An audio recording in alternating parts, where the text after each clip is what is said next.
Now recording. Okay, are you ready? I am ready, Foxy. Okay, let's do this then. Hello and welcome back to another episode of the Minecraft Update podcast. It's been a couple of weeks, but I'm back here with Mr. Lizard. How are you doing, Slack? Doing good. How are you doing today? I am doing very well, thank you. Thank you very much for asking. How do you feel about us skipping last week? I feel like it was very quiet times because everyone was on vacation, but I still feel like, well, I would say it's quiet times, but till the last minute before we went to record, we forgot something big this week, didn't we? We did, yeah. There has been a substantial amount of news this week, although it's compressed into pretty much one thing. So, yeah, not a great deal going on overall apart from this one thing, I guess, which we'll get to later. But now, though, tell me about your weeks. Like, what have you been up to?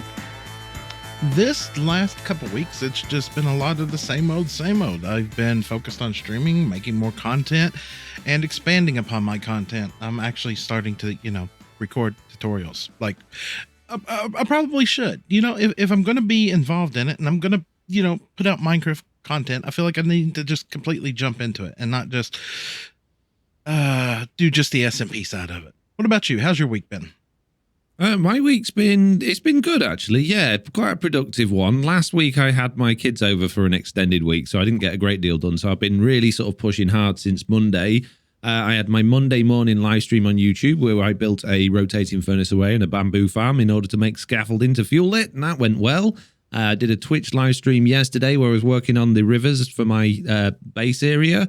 And I even managed to squeeze in some Mr. Onion and Big Chicken stuff into a video that's going to be going out today as we're recording this. So, yeah, a lot of stuff. And, Slack, something else I've tried to do as well, although I'm a bit disappointed with myself. Uh-oh, what happened?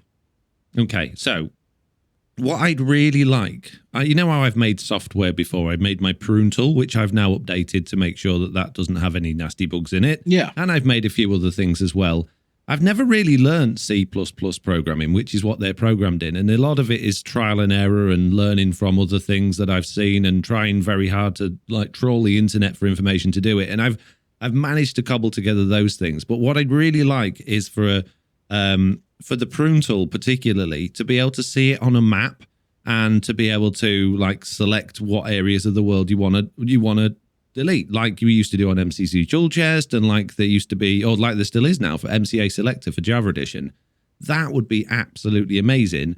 So I spent literally 2 whole days the first day was just trying to actually get the Visual Studio software to work with the Minecraft stuff that I'd done before, because it's a new PC. I haven't done anything since I've got this PC and none of it worked. So it took me a day to get that all working. And then I spent the next day just staring at what just looked like completely confusing code, getting nowhere, to the point where I went, you know what, I can't do this. I'm too old. I give up.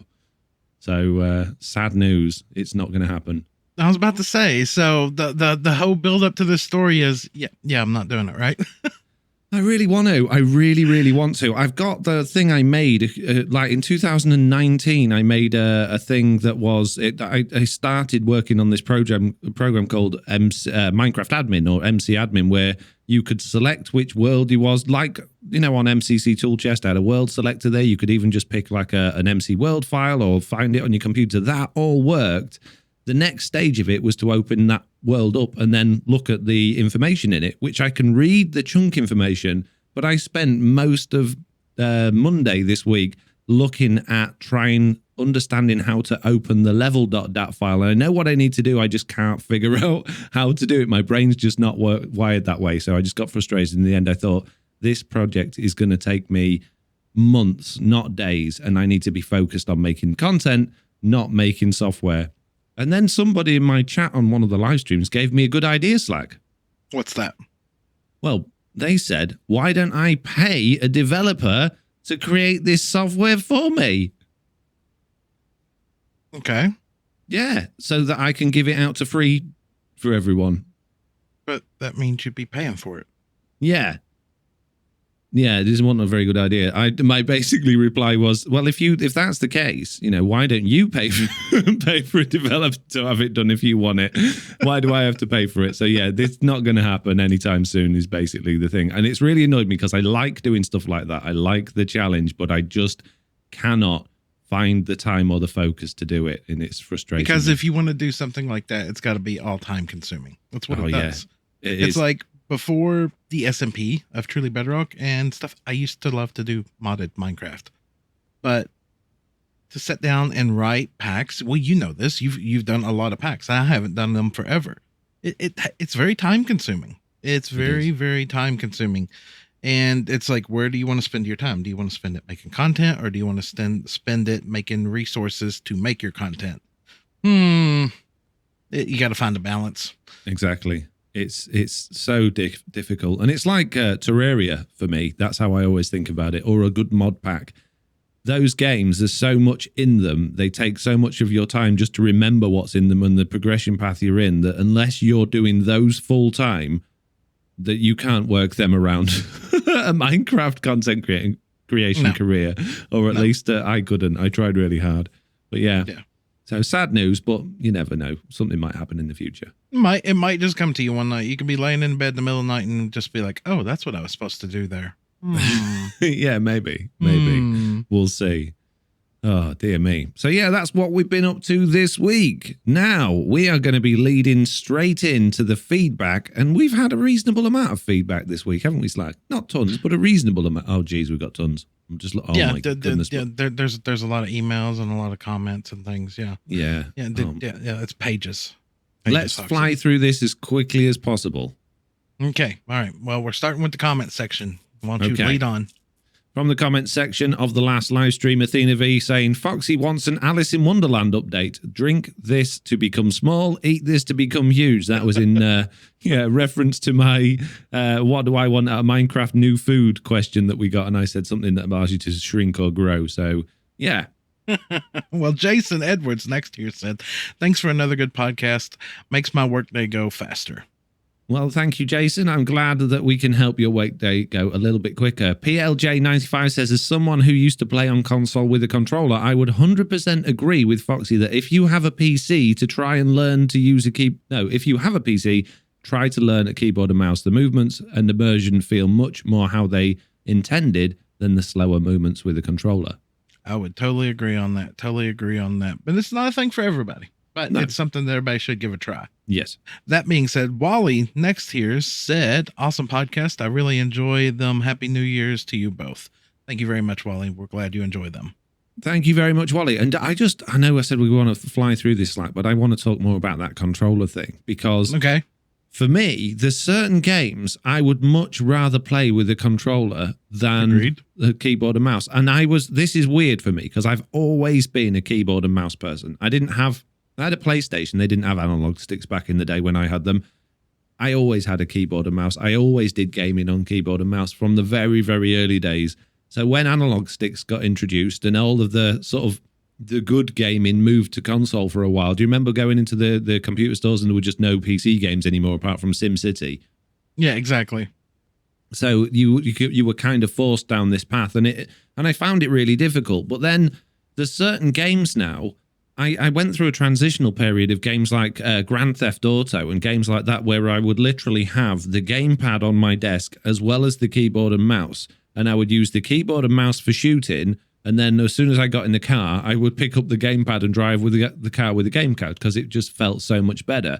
And now it's gone even further than that. Like games like I played Control recently. I played through that and really enjoyed that and completed that. There's no way I would have done that with the keyboard and mouse. I did it with the controller, which I had to have it set up quite a lot on like what they called aim assist things, so that because I'm rubbish with analog sticks, so I had it on aim assist to a certain degree. So particularly as it got later into the game and it got harder, I had it on like fully assisted by the end of it, which I enjoyed because it was the story of the game I was more interested in. But my point is, I find myself more and more finding the controller better for those sort of first person shooter games. But for Minecraft I still can't do it with a controller. You have to be too precise. Yeah, I started off Minecraft. The most recent stint of it was on the Xbox, and the only reason I even started mouse and keyboarding was I started getting into command blocks, and it was just too much painstaking trouble to type commands with a controller. So I would hook a wireless mouse and keyboard up to the Xbox, and it just got, hey, I went over to this command block. Let me grab the mouse and keyboard and do what I need to do, and then grab the controller and move around and go over here and do that. And it was a slow transition for me to switch over because it just felt wrong going to mouse and keyboard. Yeah. But once I switched, I couldn't go back. I couldn't now. But like you said, there's games that I started on mouse and keyboard. Like if we go way back, Quake, Doom, all those, mouse and keyboard, 100%. Yeah. But now, no, I need a controller for those type of games. My hands just, I can't mouse and keyboard that kind of game no more.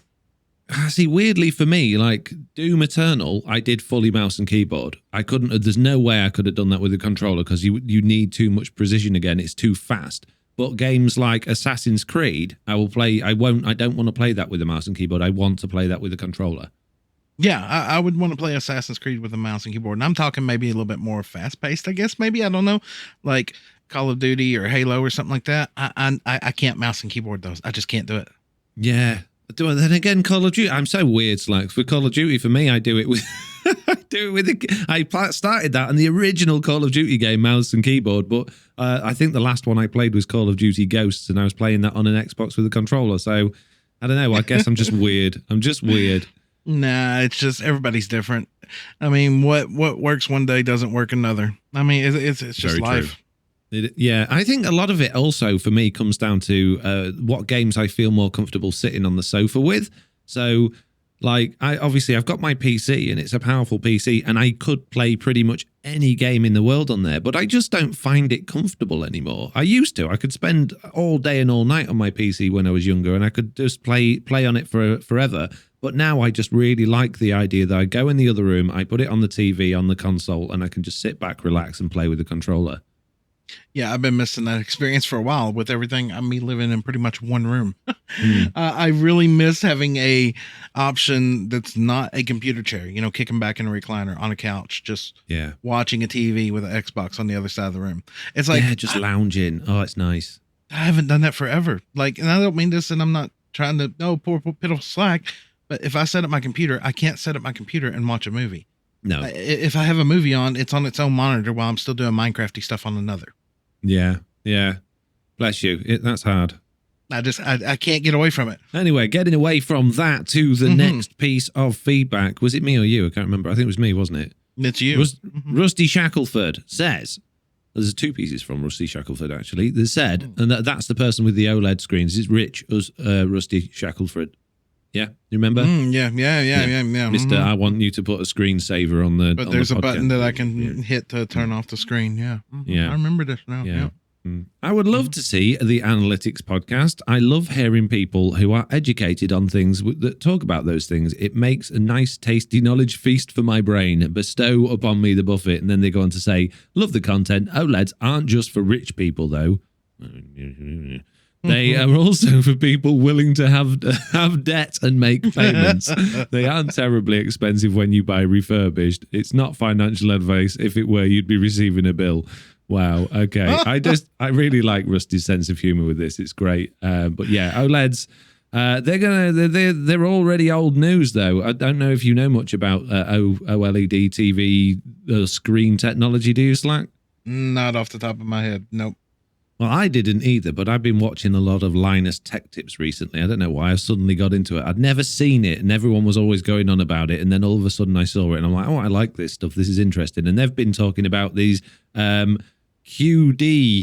OLED TVs, which basically use something called quantum dot technology, which is actually a liquid that they shine blue light through, which is from OLED TVs, which not ends up with a screen that's not only brighter, faster, more responsive, and less power hungry, but it also doesn't suffer from all the problems like burning that you get from OLED TVs. So yeah, Rusty, rich old Rusty, get yourself one of those TVs instead. Jeez.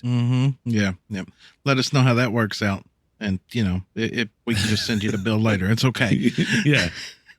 Next on the list, we got Wendy here. Slack did not share 2 and 3. Now I miss them, But from now on, every Friday, was it right? Looking forward to. Look, Wendy, look, there's sections in the Discord. Things are rearranged. This is why I have admins, okay? This is what happens when people let me make my own decisions. And you end up with. I think what Slack's saying here for anybody that's not, understanding what's going on here, Windy Castle is referring to podcast number 2 and 3. They missed them because Slack didn't share them properly. Basically, Slack invented a new space in his Discord to share all of the podcast stuff and then hid it from everybody, apparently, and nobody can find it. And it's not his fault because he's got admins. Potato tomato, okay? Yeah. I just work here, okay? Jeez. Finsku says, hello, I just listened to your second episode of the podcast, and there was a part where Foxy talked about labeling people in categories. I've never thought about it like that. We've already had this one. I don't remember this. How far did you go back in the email? That was for episode 2. We're on episode 5. Why are you yelling at me? Why are you yelling at me? Don't yell at me. I gave one job this week for you to do the emails. I did. I put lots of emails in here. That might be why there's like 17 pages of feedback. Yeah, that one's old. Mindy. Is Mindy's new? No, that one's old. Oh my God. Well, I didn't want to do nothing anyway. See, this is what happens when we have breakdowns in communication. Okay. You know what? Just all right. Where's the next one that's real then? I think I've gone down. Oh, geez, this is hard. There's a big old list. I've gone down to Victim Born's second email. Oh no, and the first one. I think both of those are new. I don't know if Carol's is new. Finally caught up on all the podcasts. Great work, both of you. Would love to hear more about YouTube analytics and no, that one's new because we only talked about it in the last one. So I may be alone in this. Thanks for the honesty and frankness. It's very refreshing, and a happy new year to you both. Good job. Good job. Yeah, we definitely had all the ones before that though. So now we're on victims. Victims. Okay. All right. Let me figure out where we're at here. Okay. Victims. You want to do the first one? Yeah. Okay. Okay.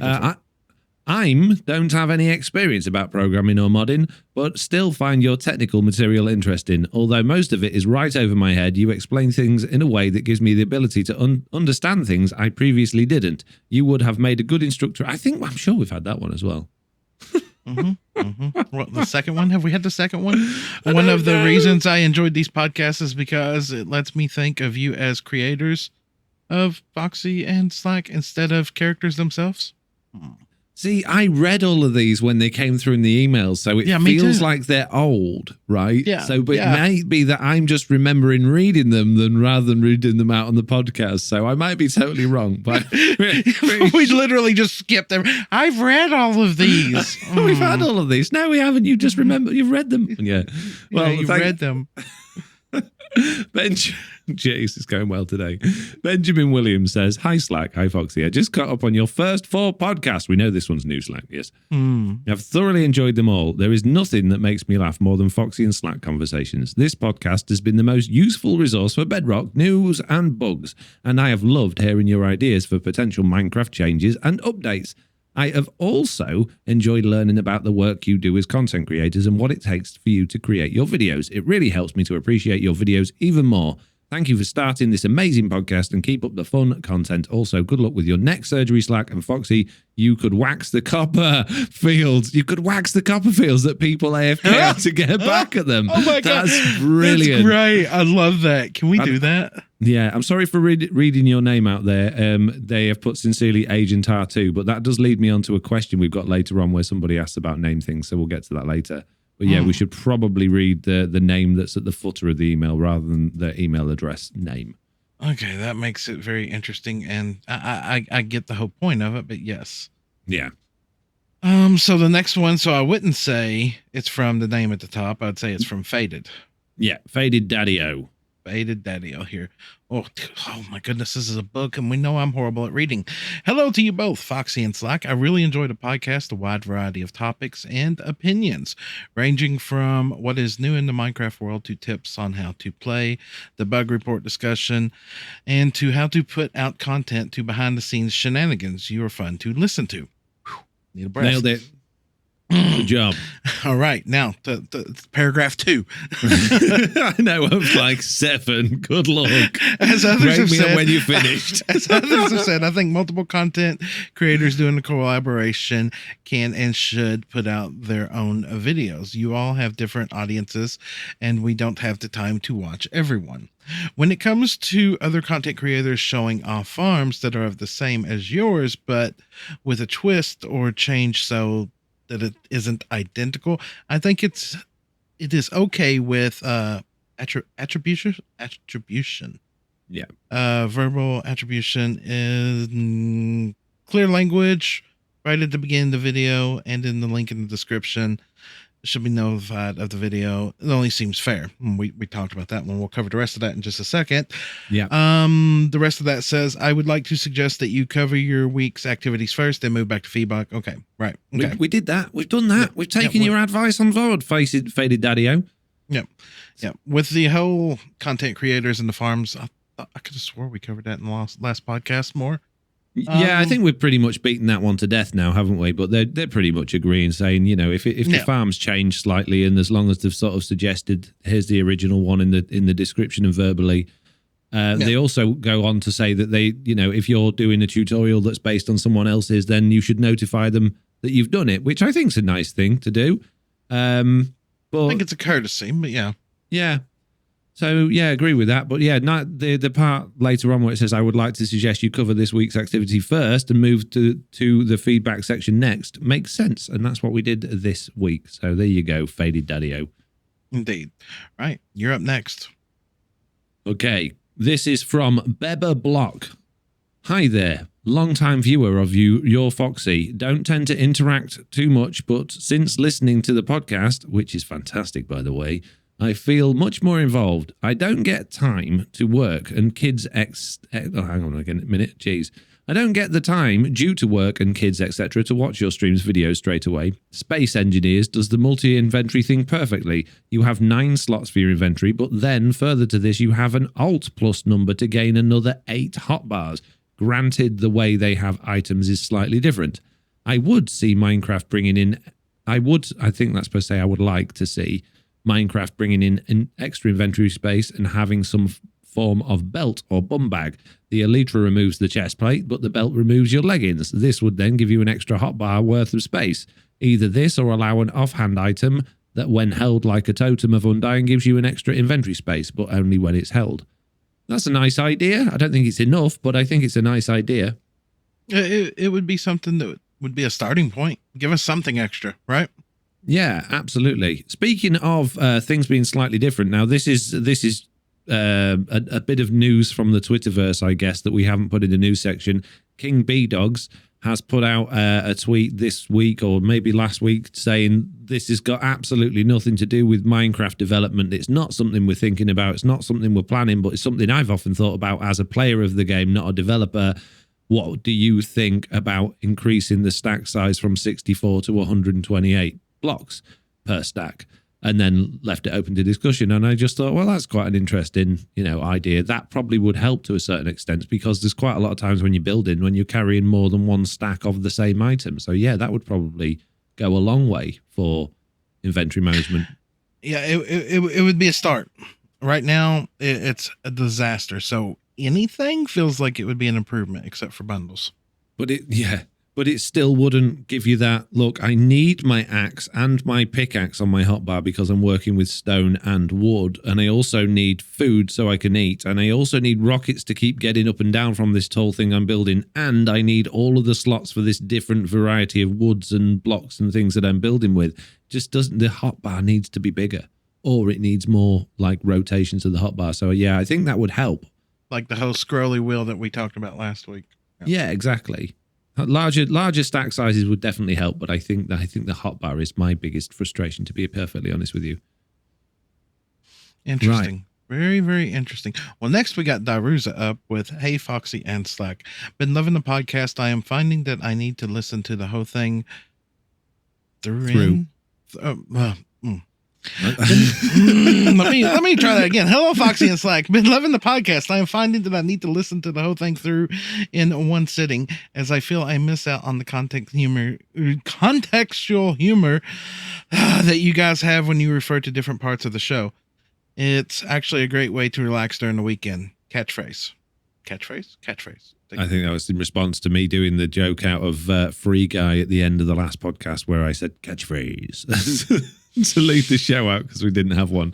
I don't know if this is a good feedback or a negative one. So they're loving the podcast. That's great.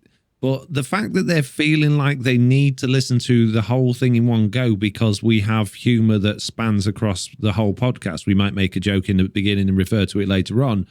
That, I don't know. I don't know if that's a good thing or not. I like the fact that we do that because that makes for entertainment. That's a trait that a lot of comedians will use. They'll tell a joke at the beginning of their set and then they'll end on that joke with they'll have a progression through their entire set and they'll get to that point and they'll tell a joke that basically covers all of the stuff they've talked about and goes right back to the original wrong, which makes the sort of the intelligent part of the comedy. Now, me and Slack are not thinking about that, but we do often harp back to stuff we've talked about previously. So, yeah, I think it is positive feedback, but it makes me concerned that we're making life difficult for people. Yeah, and that's not the goal. The goal is to have fun and to, spread information and good topics. But, I don't know. Yeah, strange. Speaking of joke Slack, I got a brand new member, a piece of feedback from somebody that's just joined my Discord recently. I've not heard of them or had any interaction yet, but this person called Ms. T. Katz says, how about a bloopers style screensaver for your podcast on YouTube, like your spider spawner shenanigans? Here they go with the screensaver stuff again. It's a podcast. I want to bang my head on something Slack. This is getting irritating now. I mean, how many times do we have to tell them podcast, audio, not video? The video's just added in because some platforms need it.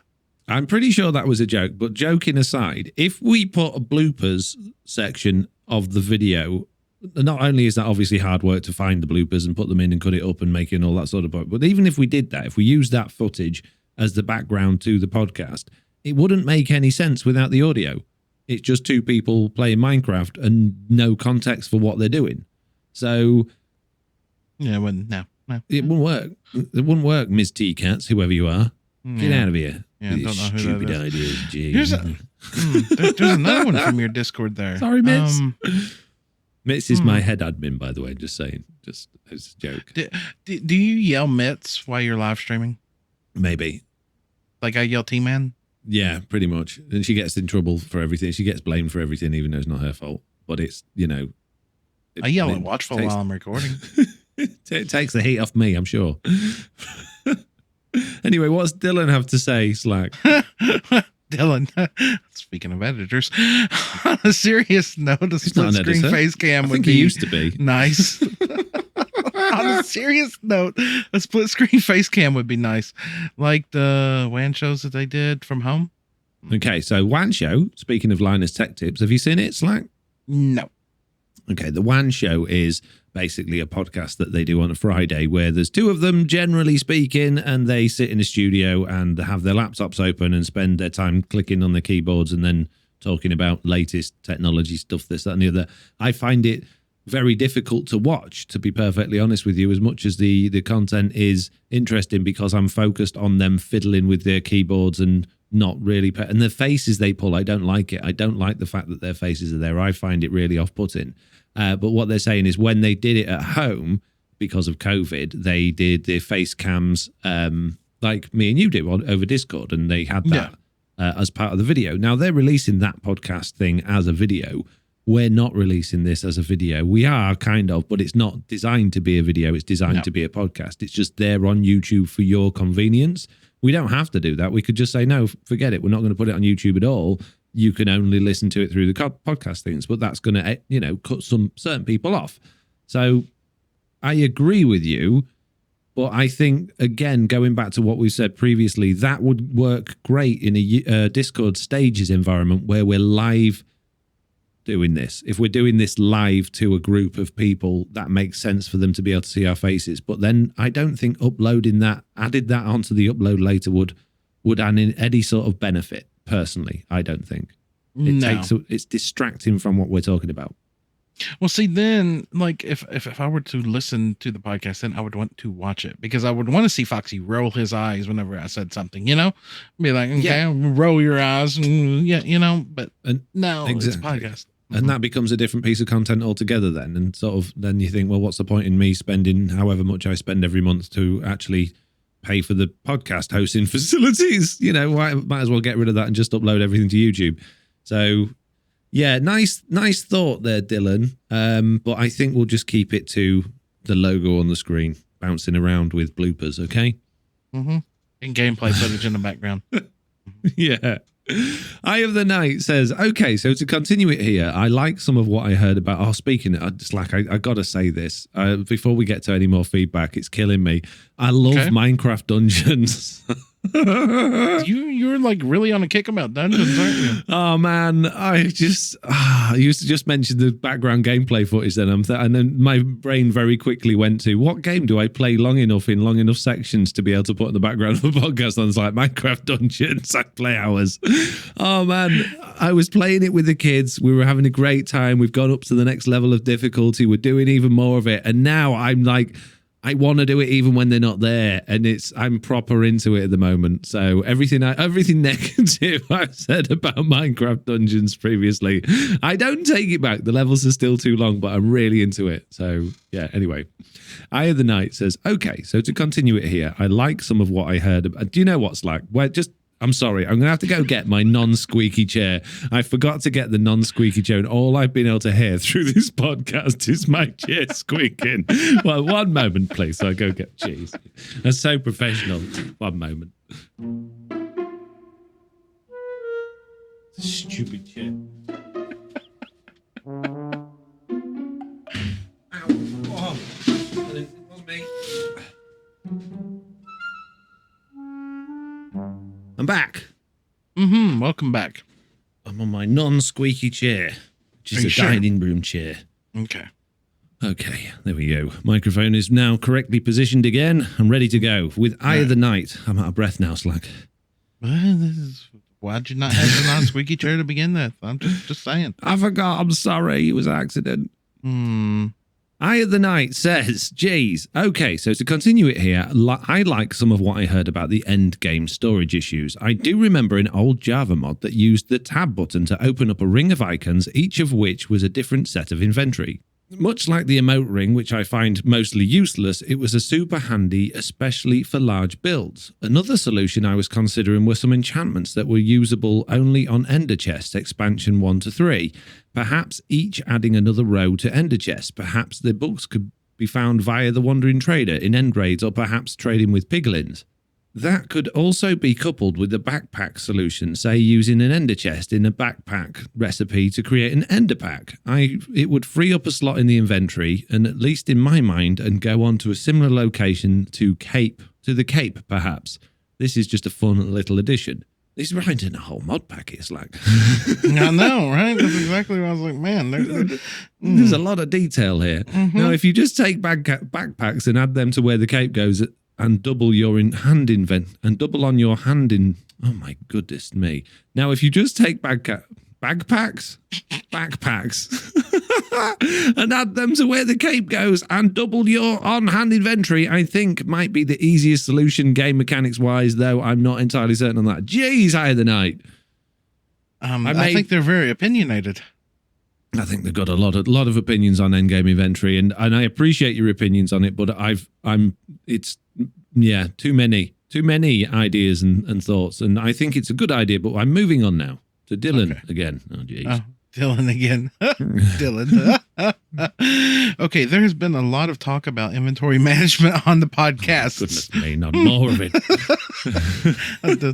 Are they listening to us right now? I'm just saying. Right. Here is something I want to hear your guys' opinion on. A non-stackable item may be acquired from the deep dark. This item goes anywhere in your inventory and gives you an extra hotbar slot. Wait a minute. So I'm putting an item in my inventory just to gain an extra hotbar slot. I'm moving one slot from one spot to another. Yeah, I kind of think that's kind of cool in a lot of ways, because I would love to be able to sacrifice an inventory slot for particularly my offhand slot as an extra hotbar slot. You know, the offhand slot is completely useless unless you like shields. So, yeah, I wouldn't mind that, but I don't think it's really solving a great deal of problems. No. Dylan. Aye. Deruza says, just send an email for the podcast. Oh, just sent an email for the... If people only did spell check before they did it, it wouldn't make this so... My goodness me. Just sent an email for the podcast. Just wondering how you want names handled. I've signed this one with my Discord name. Right, this is the reason this is here, and because it's not really feedback, I guess, but it is. I thought it was an important thing for us to discuss, because we do ask you for feedback. Obviously, if you're leaving that on the comments, we get your YouTube username. If you're leaving it in Discord, we get your Discord username. But when you send us an email, they often come from private email addresses or personal email addresses, which often have your name associated with it, either in the email address or it actually, you sign it with your name. If you don't want your name read out on the podcast, then, like we've said today, sign your name at the bottom of the email and maybe just make a note, please don't read my name out of the email, because as you've seen already, we've got a lot of emails that do have the username at the bottom of them, but because we've highlighted it in bold at the top, this is who it's from, because that's the email address, that's what we read out first. So yeah, I think we should make an effort to make sure that we keep people's privacy private. But if you're sending us an email, just make sure that you do sort of say at the bottom, please use my username, which is... Well, if they sign it one way, that's the way we should address it. Then, not everybody's going to have the same agreement on this. Like, I don't care if people know my real name. Well, I'm pretty sure you're like, no, nobody needs to know my real name, So I agree. But at the same time, I also know that we are, we're not perfect. So that's why I'm saying, if they stipulate, if it's really important to them, don't use my real name, then just make sure you write that in there, because otherwise there is a chance me and Slack might just accidentally read it out, and then I'll forget to edit it out at the end of the podcast. Yep. If you want to go by your username, make all your usernames the same. I mean, what? Well, that would make more sense, but let's not teach people how to live their own lives. That's up to them. Okay, right. Well, that's the end of the feedback. Feedback, yeah. Mm-hmm. Where do we go next? You do it, Slack. I can't do it anymore. Well, after feedback, what do we got? We got the news. Are you sure? The news. The news. Oh, it's so exciting. Right, we're going to start with news that then we're going to come back to, okay? Because we got one thing from the Twitterverse, and that is that we discovered that with the new introduction of frogs into the latest betas, they eat goats, which is amazing. But then now they've fixed it again. Ooh. But wait a minute, we haven't even talked about frogs yet. I know, we'll get to frogs in a minute, but before we get to frogs, we need to talk about frogs, okay? But we haven't even talked about frogs yet. What do you mean frogs? We'll get to frogs. There's frogs in the game? I'm confused. I know, right? Crazy. Anyway, there was a whole thing about. I'm sure most people listening to this will know that frogs are coming in the next update, and if they don't, where have you been all of your life? Yeah, so basically frogs are being added. They've come out in the beta 1.18.10.26, and in that one there was a coding error in inverted commas. Basically, they left some code in that allowed frogs to eat goats. And Alexander Ostman, otherwise known as @Badgerissi, says, I will admit that seeing frogs eat goats was extremely hilarious. However, it's not intended and was just some prototype code that was forgotten while developing. One of the reasons for beta's snaps is to find these small mistakes and fix them. Which they did. I can't help but ask a question, okay? Yeah. I can't think of another mob in the game that eats another mob. No. So new code. That's what I was about to say. Is it new code? And they were just like, here, let's just test this out on the frog. Was this a back office joke? What can we have the frog eat today? You know? Yeah, I think it probably was. Now, somebody, I don't know if it was in my Discord or on Twitter or somewhere, shared something about there's an anime about well, I don't know if it's about a frog that eats goats, but there's the thing there. So it might have been some sort of like inter-office joke reference thing. But the code, if you look at the behavior pack for frogs, it shows there's a whole new behavior that they've added in that's going to be in 1.18, which is basically what the frog will eat. And in there, you can specify which entities it will eat and what item you'll get back from it, which is, we'll talk about what items you get from frogs in a minute. But the goat wasn't in there. There was only slimes and magma cubes in there. Where the goat came in was what entities a frog will target. So every entity in the game that basically targets something, so hostile mob will target the player, or a snow golem will target a slime or something like that, they have a behavior in that pack that says this will target this. So frogs were set to target slimes, and then magma cubes, obviously. So basically tells that frog that that's something you need to attack, and then obviously to eat it. And then that's where goats was. So goats wasn't actually in the bits what frogs will eat, but it was in what they will target. So I guess their eating behavior isn't so much part of that new eating behavior. That's just what item you're going to get back once something's been eaten. The eating actually happens because that's their attack, if that makes sense. Right, that's their attack. And it makes you wonder, okay, so the frog was attacking slimes and magmas, both mobs that jump. Did they take the goat's code from the slime or magma because the goat jumps?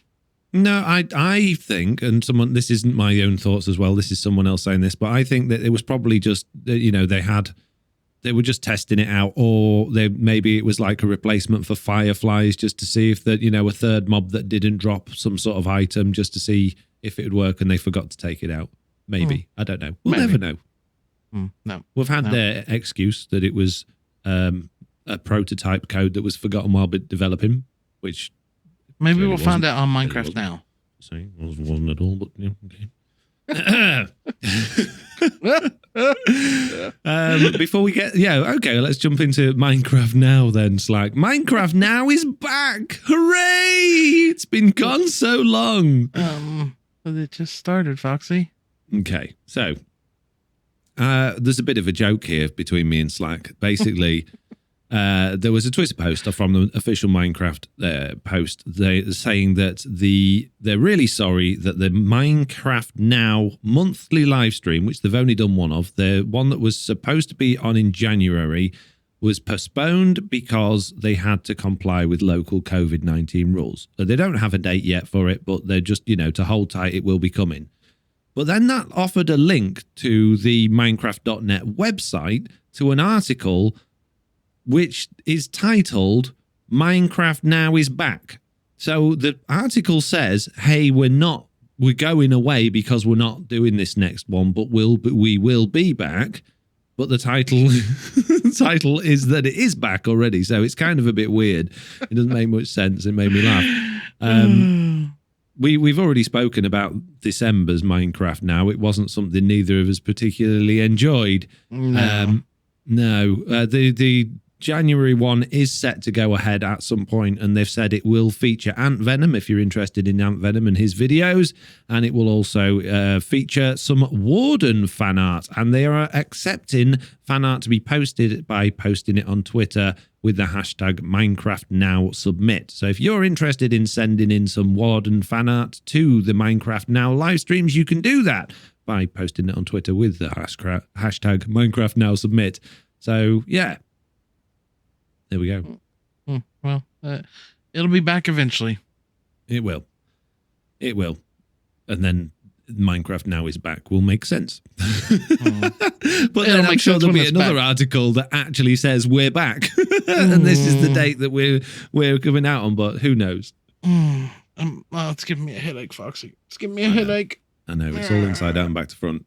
Anyway, on to the main piece of news. This is hopefully going to be where the main part of our discussion is today, because there is technically a lot to talk about, although it feels like it's old news at this point, because this is that the Bedrock beta 1.18.10.26 came out last week while we weren't doing a podcast, and now the 1.18.10.27 has also come out this week, and both of those include a whole bunch of stuff, including the new wild update experiments, which features frogs, frogs' eggs or frog spawn if you're like me, tadpoles, tadpoles in buckets, and even frog lights.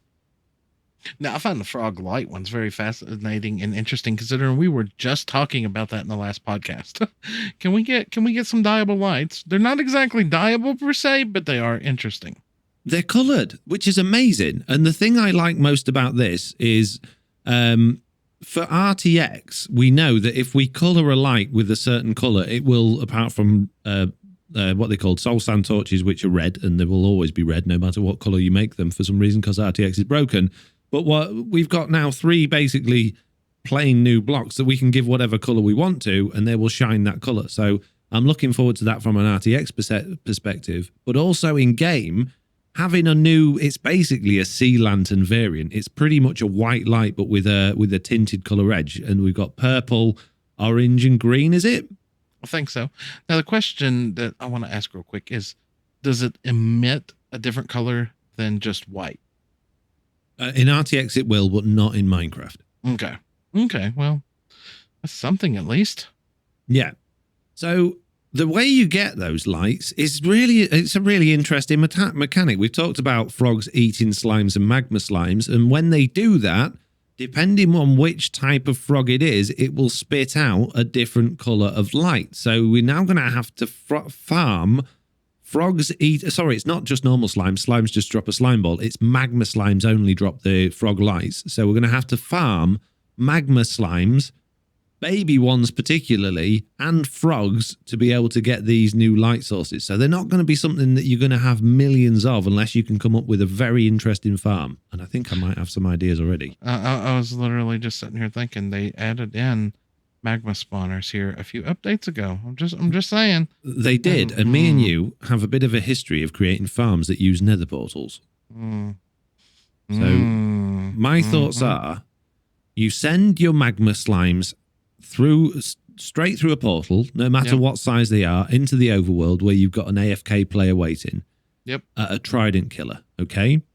You somehow manage to have your frogs sat next to the trident killer, but they can't get in it. I don't know how that's going to be possible, but maybe it is. Or maybe they could be sat near it or halfway down the tube, and any small ones that go through, they'll eat on the way down the tube, or any that are big ones that are getting minced up by the trident killer, they will be able to eat the small ones as they're produced, potentially. Yeah, that seems like one of the easiest ways, unless there's another way to break them apart. Well, you can't use lava blades on magma slimes, so the only way you're going to break them apart is with something like a trident killer or something that's going to damage them. Cactus. I thought I saw somewhere posted on Twitter or something like that. Somebody was talking about snow. Like snow or something. That's interesting. I don't know. I've never tried snow on a magma cube. Maybe that does do damage to them. But the other thing that I was thinking of is, do you remember a while ago we discovered about damage blocks in game and how we could surround a blaze by magma blocks and it would just become a guard. It wouldn't go anywhere. It would just only go up and down. Yes. So I'm thinking we surround a frog by blocks it doesn't want to go across to stop it moving, and then we have the magma slimes the other side of that, and hopefully it'll be able to reach across that block and get them from the other side, maybe. Potentially, that would be one way to go about it. I'm just curious if these frogs will try to jump. Like, can they path over 1 block or 2 blocks, or how far is their pathing? Well, you might have to have an entire platform made out of magma blocks then, with little spaces for the frogs to live. The only downside to that is, unless you've got some sort of protection for them, or maybe just put a roof over their head, a block above their head's going to stop them jumping. But yeah, the slimes are going to be able to get to them, aren't they, and kill them. So you're going to need a ready supply of frog eggs to get more frogs. Although you get a whole bunch of tadpoles from one set of frog eggs. So I don't think frogs are going to be in short supply. So you're saying you put down one set of frog eggs or frog spawn, and you get how many tadpoles? Do we have any numbers? No, I haven't checked that out. I'm sure there are numbers, but I don't have them. But it's a bunch. I'm going to guess sort of 3 or 4 per frog spawn. And bearing in mind that only takes like 2 or 3 minutes to hatch? It's crazy how quick it is. You could easily have an army of frogs in minutes. In half an hour, you could have many, many, many. And then you can make a custom pack where they just go around and eat every mob, and you just walk through the caves and everything and just watch frogs eat everything. Exactly. Yeah.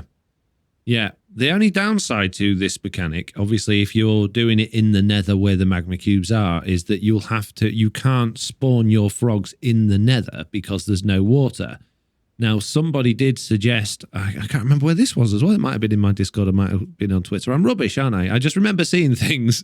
I remember seeing somebody suggested maybe if we had a cauldron with water in, because we know those work in the nether on Bedrock Edition, you could have your frogs hatch into that, which I think is not a bad idea. But I think the whole point of this mechanic is that you've got an entity that doesn't appear in an overworld and one that you can't spawn in the nether, and you want this like really nice block out of it, which is these lights. It's intentionally difficult to farm.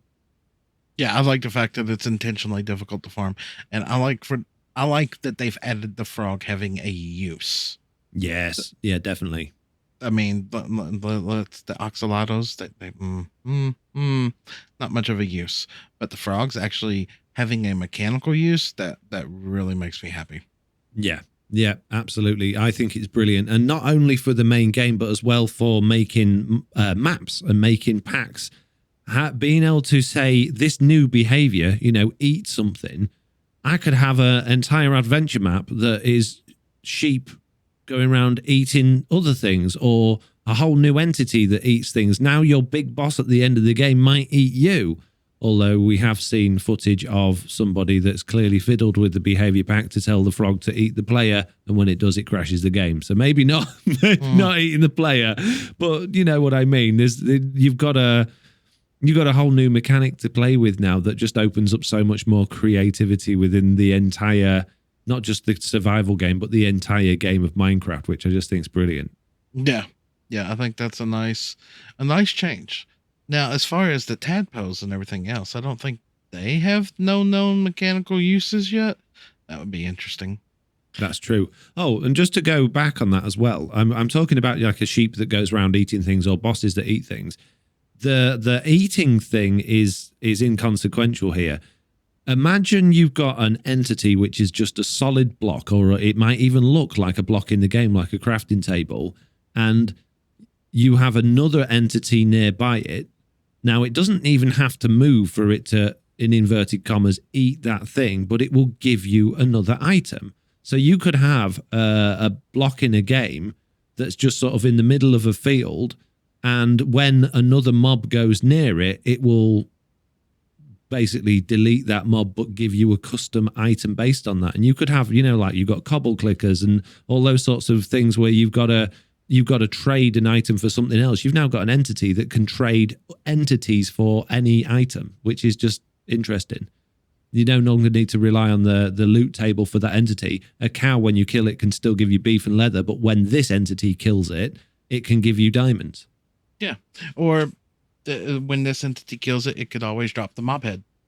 Yeah, Yeah, exactly. Yeah, so there's a whole bunch of things. Yeah, you could have literally, this is a bit gross, but you could have your butcher's shop with a literal chopping block in there, and when you lead your cow to it, the head comes off. I like this. I like it very much. I'm sold on these new behaviors. This is great.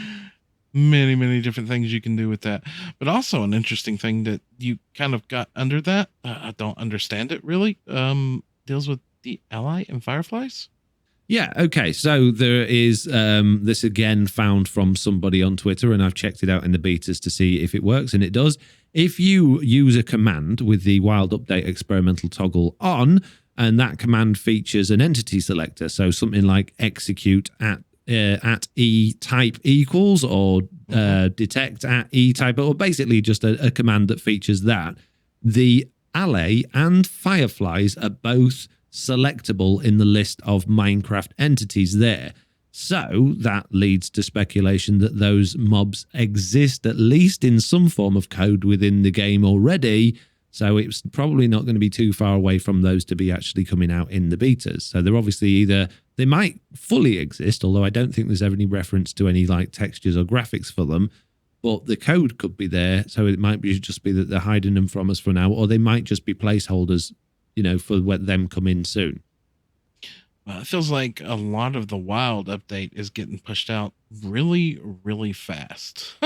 Do you know what, Slack? I was just thinking exactly that. This is coming very quickly off the back of the last Minecraft, the Minecon or whatever it was. I mean, okay, so we had 1.18 that was originally going to be Caves and Cliffs, and it got split up into 2 parts. Yeah. Now, if the full Caves and Cliffs had been dropped when the first part did, let's go, what was that?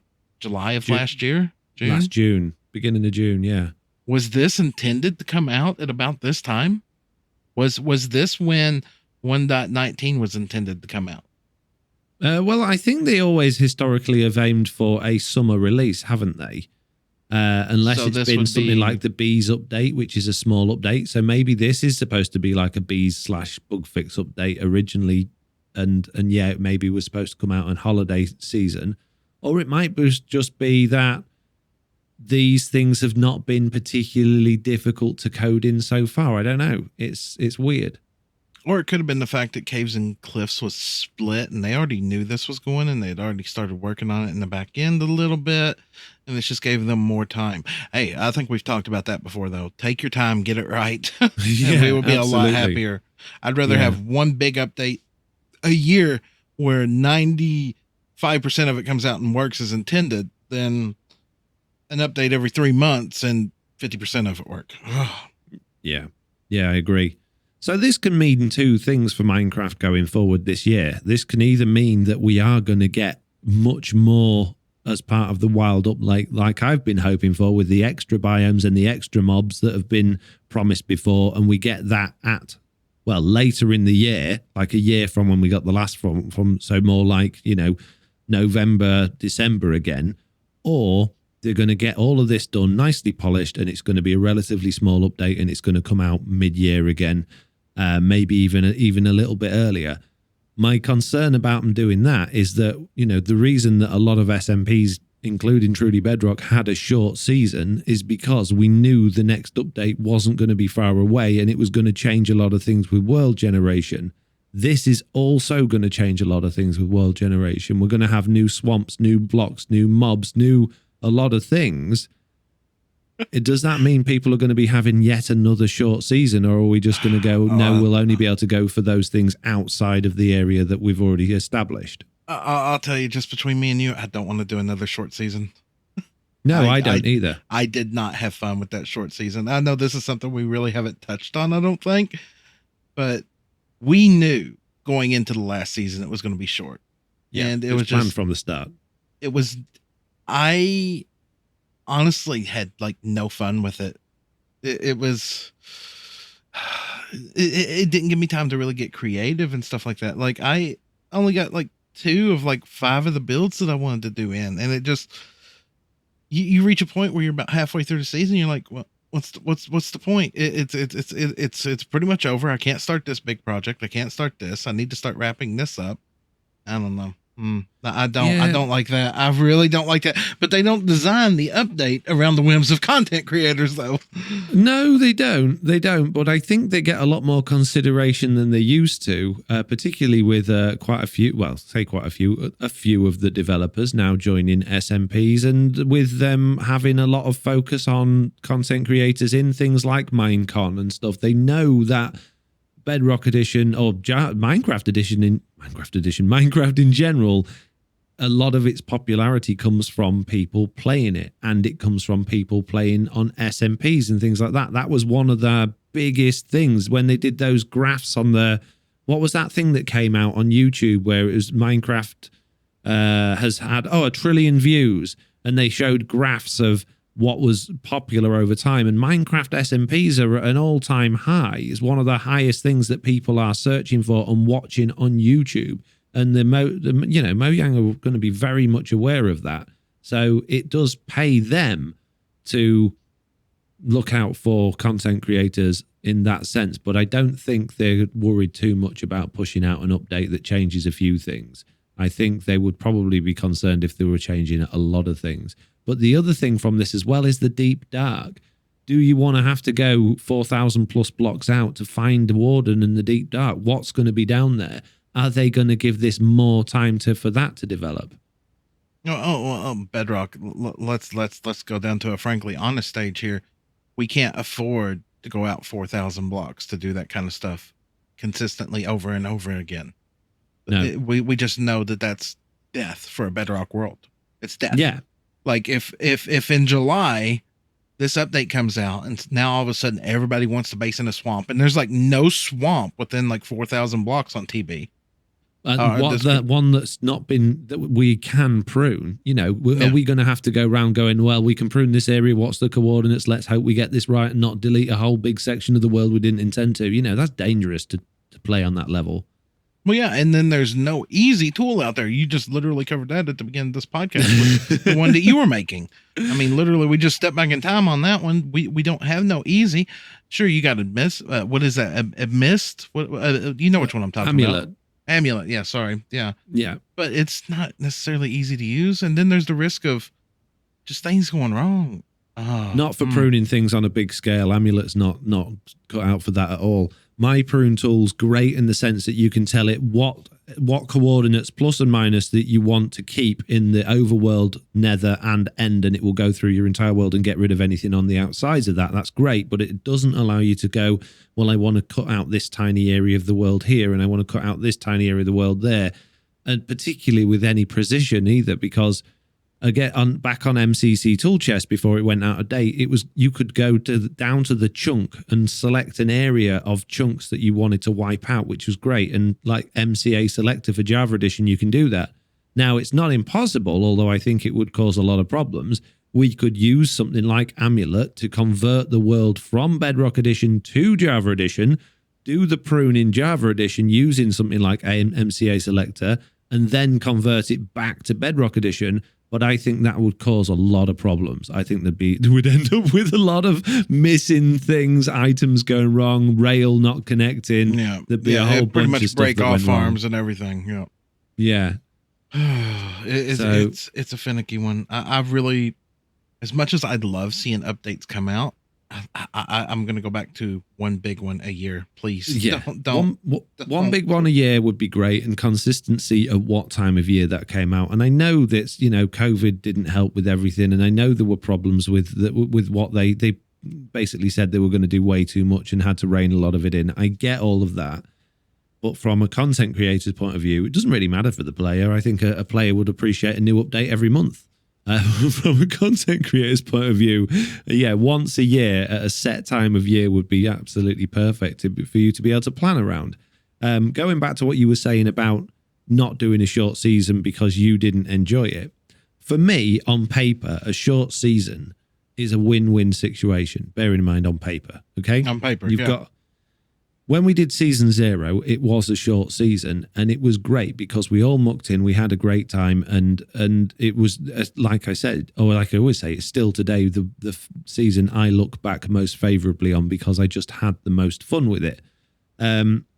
So doing a short season as an SMP means you shouldn't get anybody suffering from burnout and flagging halfway through the season and disappearing and going off to do something else. So all of your members should be present, and there should be more collaboration going on. There should be more regular content coming out. And then when you switch over to the next season, you've effectively cut off the chance of anybody having burnout because you're starting afresh and people are re-engaged and reinvigorated with the new world and new stuff. And like I say, on paper, that's how it should work. It should be, we're moving on to a new one. This is amazing. And, that starts to wane a little bit by the 6-month period. And then you start a new one and, this is amazing. In reality, it doesn't, because in the back of your mind, even though you're not thinking about it subconsciously, this world is a disposable world. So why put too much into it? even though, you know, on a longer season, this world is a disposable world. A year's a long time.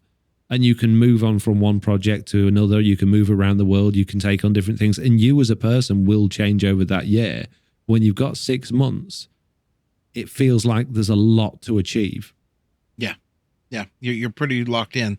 Like, I had no intention last season of building in a desert, but that's what I did. And I was pretty much locked in once I decided, you know? Yeah. And you made a really big base in that. And me and you did all the normal farms. We did all the stuff. But what we didn't do was the bits in between. We didn't decorate them all. We didn't put hallways in them all. It felt like we were rushing through it because we had to get that content out because the season wasn't going to last very long. And like, I don't remember nothing of the nether.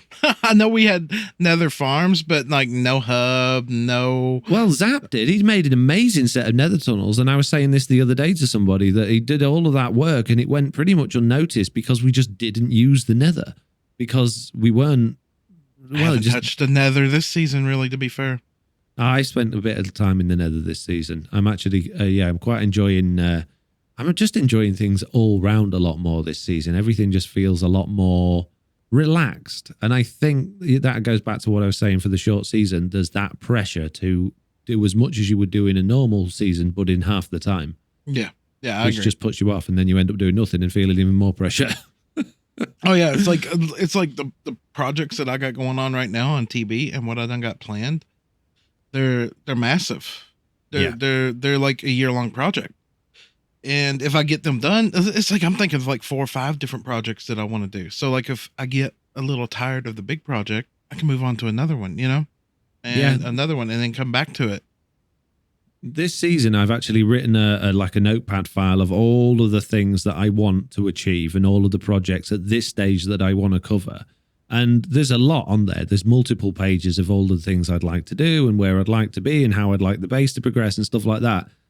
And we've only been doing it a few weeks, but I come out of my little mine shaft entrance and I look at the area outside my base and go, I haven't made any progress. I need to make more progress. They've done nothing. And then I'm thinking, no, I got a long time. You got a long time. It's fine. Enjoy it. Exactly. Enjoy it. Don't rush it. Don't get the burnout. Don't think you've got to achieve it all at the beginning and then wonder what you're going to, because we did, what season was that? Was it season 2? Or season 1 where we were all well done. I think me and you were saying, oh man, I wish we'd finished a month ago because I've got nothing left to do. I think that's why Big Chicken ended up getting married. That was, I think that was season 2. That was season 1 when he got married. Season 2, well, I know me and you were both done on season 2 by the end of it. Oh, like, yeah, like as soon as like the Winter District, oh my God, I had so much fun with the Winter District. And that was like out of my character, let's be honest, because I like to do farms and stuff. Yeah. Like we were like, let's do this. And I was like, I loved it. And then we tried to do it again with the beach and it just didn't work. It didn't work. That beach was nothing but filler for the end of season for me. That's all I finished my castle. I finished my base. I did all the farms I wanted to do. My industrial area had everything I needed in it. I was done. Well, I just needed content. So I built that beach area. So, yeah. Oh, yeah. Well, it's like I've told a few people streaming that if I make certain farms, the only reason I'm making them is for YouTube. That's it. That's it. I have no need for them, you know. But well, and speaking of, an interesting one came up for me this week with I don't know if you're aware of the prank war going on Truly Bedrock at the moment over vegetables. I've heard a little bit about it, but not particularly. Well, to give you a very quick recap, Silent Whisper started planting potatoes to create a potato industry, basically on the basis that he can run his furnaces of them to get lots of XP, which and he can use them, he can sell them, he can eat them. And there was basically a load of different things. And it made a lot of sense. It was a good idea. And he took over a lot of the spawn area doing that. Tiz Tom decided that he was going to be Mr. Beetroot and decided to replace all of Silent's potatoes with beetroots. I think Groover Guy's thrown some carrots in there at some point. And Zap came along as another party to the team with mushrooms and mushrooms. And basically there's a patch on the server that was all potatoes that Tiz dragged me along to dig up and replace with beetroots. And as a result, Zloy, who is somehow now Silent's partner in all of this, has come to my base and removed my entire wheat field and replaced it all with beetroots, which normally I'd be quite frustrated about. Obviously, we do talk about these things beforehand. Yeah. But I would be normally, oh my goodness, my whole field is now beetroots. How am I going to deal with this? Now, I said to Zloy before we did this is a bit behind the curtain here, Slack. Okay. I said, look, I have no problem at all with that. As much as it would normally make me cry, I'm on board with it. It will be fun. Go ahead with it, but just make sure you leave me the seeds so that I can replant it, because I haven't got any more seeds. Yeah. And it's a big wheat field, right? Yeah. So he's like, yeah, no problem. Okay. Anyway, he did it about 4:00 in the morning, his time, and forgot to leave me the seeds. He's like, oh, I've done it. Okay, you can log in now and check it out. So I logged in, checked it out, and I'm like, okay, where's he left the seeds? And they weren't anywhere. So I messaged him and I'm like, where's the seeds? Oh man, I totally forgot. I've logged off now. I can get them back to you. And then I just thought, you know what? No, actually, I don't want the seeds. This is a really good opportunity for me to revisit an old farm, an old, like a seed. How fast can I get wheat to grow and get seeds? And I made an entire episode out of building my first building outside of my base that houses this wheat farm. It got me an opportunity to look back at season 2 and how I'd done it there. It gave me an opportunity to look at the mechanics, see if they changed, if I could speed it up. And I've created it's only like a micro farm, but it spits out wheat and seeds at an incredible rate. And, you know, all of that's just come from this silly little shenanigans we had going on. See, I wish I could get involved in the prank stuff, but like I'm cranky. I'm cranky, and I want to know beforehand, and that ruins a lot of fun for people. Some people want to do it to genuinely get over on you, you know? Yeah. But yeah, well, like we've suggested before, I don't think on the podcast, but we have a system on Truly Bedrock where each of the players writes down their prank preferences. Some players are just open to be pranked however, whenever, and just not be told about it. Some people just don't mind what it is, where it is, when it is, as long as they get told a prank has happened. And some people, like me and Slack, want to know what it's going to be, when it's going to be, and how, you know, and have detail. To agree with it first. Because for me, and it does sound like we're being miserable, and sometimes it is, oh man, I can't be dealing with having to deal with this prank because some people go over and above with their pranks. But for me, earlier on, it was mainly because if I was halfway through a storyline episode and I had everything set in place, I built the world exactly how I wanted it to be, and I'd taken some shots from this angle, I'd taken some shots from that angle, but I still needed some more, and then somebody comes along and builds a farm in the middle of your area, or lets a snowman loose around your whole base, or an army of snowmen, and then that's your whole... Oh man, I've now got to spend a few hours dealing with this to get back to where I was so I can carry on what I was doing at that point in the video. Yep. Which is why I ended up moving most of my story stuff to a world download in creative, so I knew that no one would mess with it. Even though they don't now, because we got these prank preferences, but it had happened before previously by people that was encouraged to do pranks as part of their live streams. And then I would get, I know you didn't want to be pranked, but my live stream made me do it. No, like, no, you need to stand up to your stream, my friend. Yeah. Well, there's a difference. There's a difference in somebody wanting you to prank a friend on your solo world, and then you wanting to prank somebody that you work with. Because as much as this is fun and much as this is a game, at the end of the day, this is our way to pay the bills. Yeah. Or at least that's a lot of our goals. Like, it may not be everybody's goal inside of TB, but this is my primary income from content creation. And if you're coming and doing something to my base, you're affecting my work. So yeah, maybe I am a bit cranky on that, but I don't want to... There's a difference, and there's a difference that I always try to tell people. Like, people all the time join streams and stuff like that, and they're like, oh, I want to join this world, I want to do this, or me and my friends are going to start this world in this series, and but everybody quits after. Most people are going to quit this game after 2 or 3 weeks. They're going to log in, they're going to play a new world, they're going to build their farms, they're going to go all go, no quit, get everything built, and then they're done. We could do the same thing. Me and Foxy could log into TB today and spend the next 3 days recording, and we could build every farm and under the sun. We have to pace ourselves for the content. Yeah, we have to. And with that pacing, we make schedules, and I don't want to be pranked and throw off my schedule. Yeah. Yeah. Yeah. That is definitely an argument to have. But then a lot of the members, and I think me and you have done this on occasion, is they'll go, well, being pranked is now an opportunity for me to make a fun video. My viewers like to see me getting pranked and how I deal with it. And some of my viewers like to see me get irritated and moan about things. Some of my viewers like to see me getting back at other people and retaliating, you know? So there is that argument that let's just hold the schedule off by a day and deal with this and make a fun video out of that. But sometimes you don't you're not in the mood. Sometimes you're just not in the mood. You've got your plans, you've settled down what you're doing, and you just want to crack on with it and get on with it and do it. But then, if that's how you're feeling, are you enjoying being a Minecraft content creator? Are you enjoying doing it? Mm-hmm. Have you lost the fun? No, but there's... Oh, that's a trick question, Foxy. That's a trick question. That's a trick question. Me and T-Man, my admin, were talking about that the other day.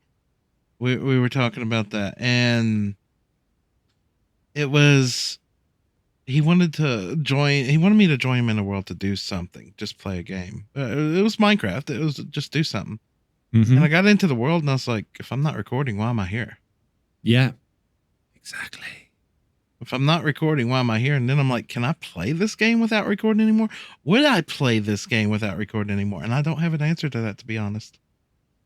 Do you know what? I'm going to sound like the most awful, horrible person and parent in the world now, but Oliver, all he wants to do is record or play Minecraft with me. And I will do anything to avoid playing just Minecraft with him. That's why we're so much into dungeons at the minute, because at least that's something else he enjoys. And that sounds awful, but when me and him are just playing in Minecraft, I'm really sorry to say this, but it's just not enjoyable. It's enjoyable spending time with him, but it's just wandering around in creative, throwing some blocks. It's not progressing my YouTube channel, and I feel like I'm cheating on my job doing that. And it's such a weird state of mind to be in, to feel like you're... Oh, I get it. Yeah, but people that don't make content probably won't get that you feel like you're... Like, when I want to sit down and play another game, I had an opportunity last time to play a couple of hours of Minecraft Dungeons before I went to bed, but I didn't, because I thought, if I'm doing that, I should be working. I should be sat at the computer recording content. So I watched TV instead, which in my head, that's okay. But I won't play another game because then I should be doing Minecraft stuff. You know, it's like I've got my Slackville server, okay? I've got the hardcore series that me and Jen were doing. And I've got my Patreon server, and I'm like, hey, I've told them I'd play on it 100 times. But when I get over there, I feel like and I don't mean this in the wrong way, and it's going to sound wrong. I feel like I'm wasting energy. Yeah, you do. You feel like you're wasting time that you could be putting into the Minecraft world that matters to you, because that's the one that is taking all of your time and focus, even when you're not in it, because you're thinking, what am I going to do on tomorrow's stream? How am I going to develop this farm better to make it better so that I can do a new tutorial on it, or so I can put it into this farm or make it interesting? How am I going to do a fun bit over this bit with these people? You know, it's always there, regardless of whether you're playing in it, which means whenever you're in another world, or for me, like another game, all you're thinking about is, this isn't helping me. This is distracting me from what I should be doing. This is the brand that's pushing me. This is the brand I'm pushing.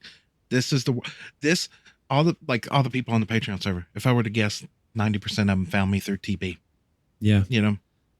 And it's the wrong attitude that we have, but it's there. That's it. That's ingrained into us. It's just one of those things. It just means that we're good at our job, I guess. I don't know. Feedback. Let's ask the people. What do you all think? That's a good idea. What do you think? Are we wrong? Am I wrong to try and avoid? I mean, I don't always avoid playing Minecraft with Oliver. We still do play Minecraft together, and occasionally we will record Minecraft videos together that don't end up on the channel, but we record them because he likes to do that. You know, is it wrong that I don't want to do that? I'd rather do something else with him. Anything else. Anything at all. Play-Doh. I don't think it's wrong. Colouring in. I don't think that's wrong. This has become, even though it's entertaining and even though we have fun with it, at the end of the day, this is our work. And you don't want to spend your time, your precious time, doing work stuff with your children. It makes sense. Or with your friends. It's like if I wanted to go hang out with my friends, and I hate sports. I'd rather go outside and throw a football than sit here and play Minecraft. Yeah. No, I agree. It's such a weird thing. And it does not because we don't like Minecraft. We still obviously enjoy Minecraft. Otherwise, we wouldn't be doing it as a job. I still absolutely love it. I still get excited by the updates and the things that are coming out. And I'm excited to record videos and put them out and do stuff. But I struggle to focus on anything other than that one world. That is my world. That's where all my characters are. That's my story that I'm telling. Yep. And when I'm not in it, I'm not in it. I'm just mentally not in it. Do you know what I mean? Yeah. So, like if I start drifting to other worlds, I've either hit burnout or I'm annoyed about something. That's the truth. You see me suddenly start streaming something other than TB or putting out other TB content. Either I've hit a block in my head or I'm annoyed or something. You know what I mean? And it's just the truth because this is the brand. We're massively off topic now, but it's perfectly fine. One of the things that frustrates me about my channel and my content is that and a lot of people listening to this will know that I have a second streaming channel called Duckshot, which is where I would stream games that are not family friendly. Now, I don't do anything non-family friendly in there, or not much anyway, because my channel is 100% family friendly. But sometimes I just want to kick back with a game I enjoy differently to Minecraft, which most games these days are not family friendly. 99% of games that come out, just for whatever reason, have some level of bad language in them or something that's not suitable for the audience, particularly the ones I like. And it's frustrating because I'd love to go, do you know what, on Fridays, we're just going to kick back and play a different game. We're going to have relaxed Fridays, just going to kick back and just spend a couple of hours playing Hitman or playing Assassin's Creed or playing Final Fantasy or just a different game. I would love to do that on my main channel. I did do it for a bit on my second channel, but it doesn't do anything. It's wasted time because I don't want to grow that channel. I don't need to, but at the same time, I'm not getting anyone watching really on that channel. Oh, I feel you. And as much as those streams are fun, it's a waste of time. I would rather just go and play the game to myself and not have to worry about streaming, which is a shame because I enjoy sharing that experience. So it makes it. I want to be able to do those things on my channel. Oh yeah, I made the second channel just for that reason, and it's just I'm cheating on my main channel. Then I'm literally wasting energy I could be putting into my main channel. It's why can't I have Sunday Fun Day? Why can't I take Sunday and stream a different game? And I know there's a million games out there like Mario Kart or just any of the Nintendo or the basic Nintendo games anyway that are relatively family friendly, but they're not necessarily the games we want to play or we want to engage in, you know? Yeah. I do like Mario and I like Mario Kart, but I also want to play other games that are not. I'd like to play, you know, I don't know, a whole bunch of games that's not necessarily particularly suitable. Well, it's like, I love 7 Days to Die, but that's a grindy game, and it deals with zombies, and there's some questionable parts in it. I play it on the second channel. I love Elder Scrolls. Chat is toxic. People are toxic out there, a lot of them. So you have to watch that, and then you almost get a backlash from your community, and then people can judge me on this or not. A community gets fickle. I guess is the best word to put on it. I'm the same way though. Like if I subscribe to somebody, I subscribe to them probably for one type of content. Like I watch Jawoodle because he does 7 Days to Die stuff. If he started doing Minecraft on a regular, no, I'm not going to watch him. You know, that's not why I watch him. So I get it, but at the same time, it feels like my channel's locked in on something and I can't get out of it. Yeah, and that's just how it is. That is how things are. Now, I know we're relatively unusual in the fact that we won't, well, I think you're the same as me on this. We won't do anything on our main channel that's not family friendly because we've said our channels are family friendly and we like to keep to that standard. A lot of people don't care about that and they won't do that. And that's fine. There's the difference between us and them. There's no right and no wrong there. And yes, to a certain extent, we are holding each other back. But what I think that does is enables people to know that they can and will sit down with their families and listen or watch what we do together, which I think I'm really proud of people that tell me that they've done that. Oh, we just watched your latest video. My kids really enjoyed this. Yes. Or we watched this together and now my kids are watching it, but now I'm watching it without my kids because it's great. You know, I really like that. And that I would feel awful if people were saying that and I knew I had content on there that was just not suitable for kids, because I've got kids and I know that I don't like them watching. There's a lot of toxic stuff out there and there's a lot of things I've had to ban them from watching. So, you know, it's like one stream day in particular. I try every which way I can be to be family friendly. Every now and again, somebody can still shock you and you'll let something slip. Yeah. And it's like, I remember one stream in particular. It was a TB stream weekend and I let something slip. And like, it wasn't even 2 minutes later and I got a DM from like half of the TB people, you know, what did you just say? It happened in the moment, you know? Yeah. It wasn't intentional. It just happened in the moment.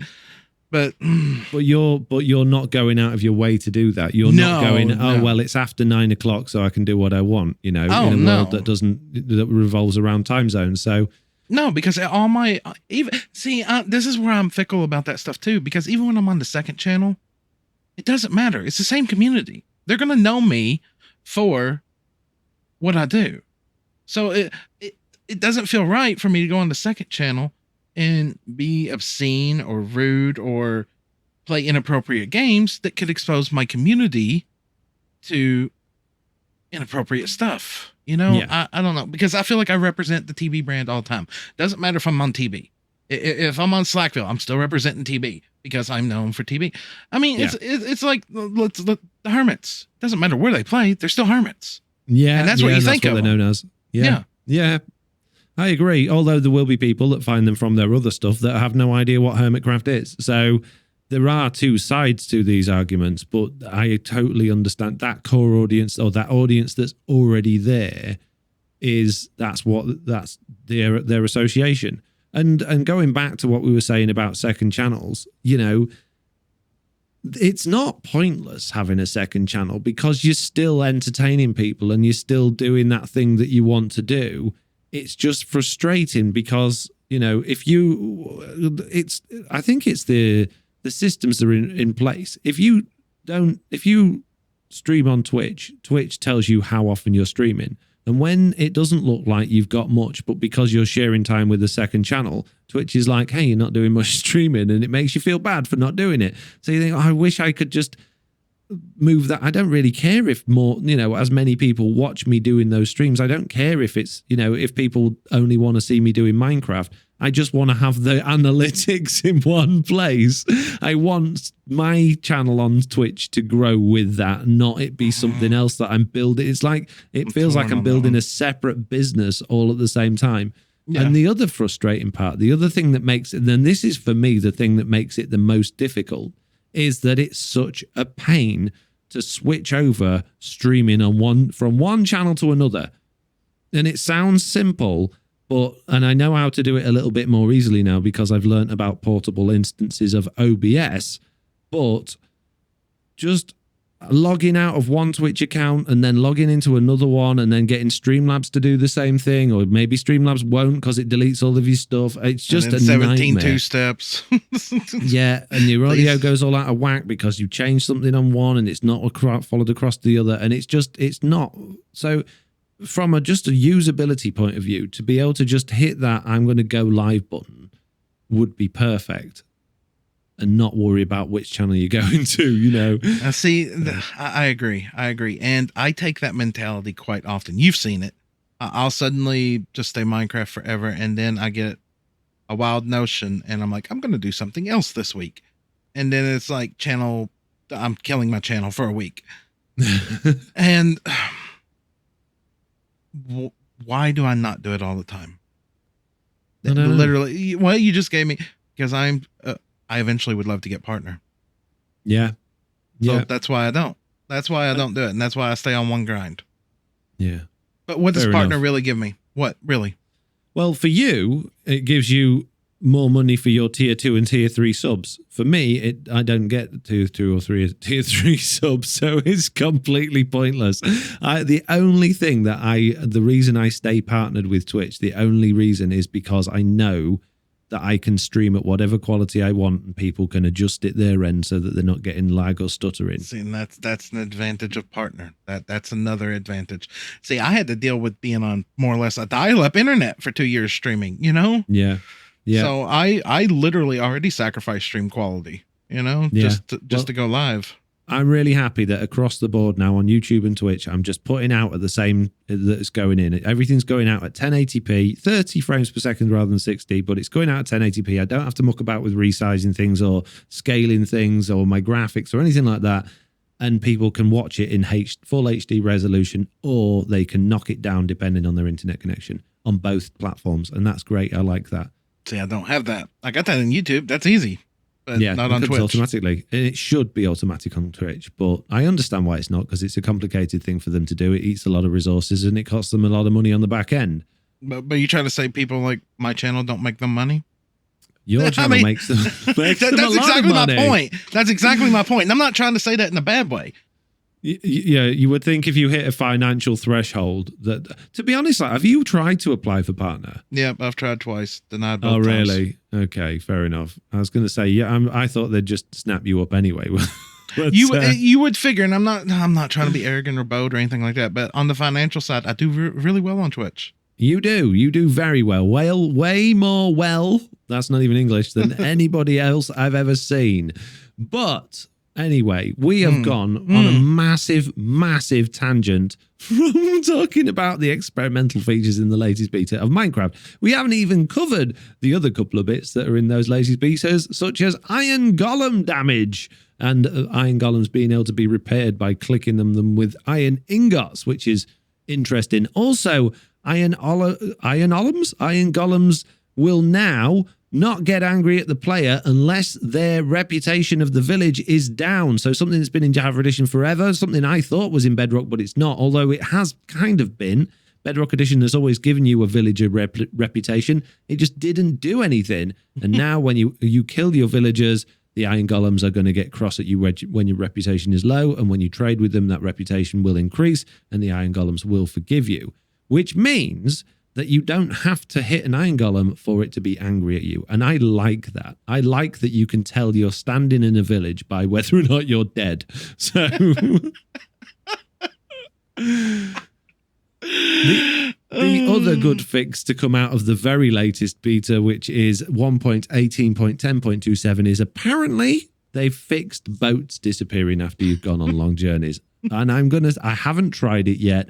I reserve judgment on that one until I've actually tried it, because, well, we've heard things like that before, haven't we?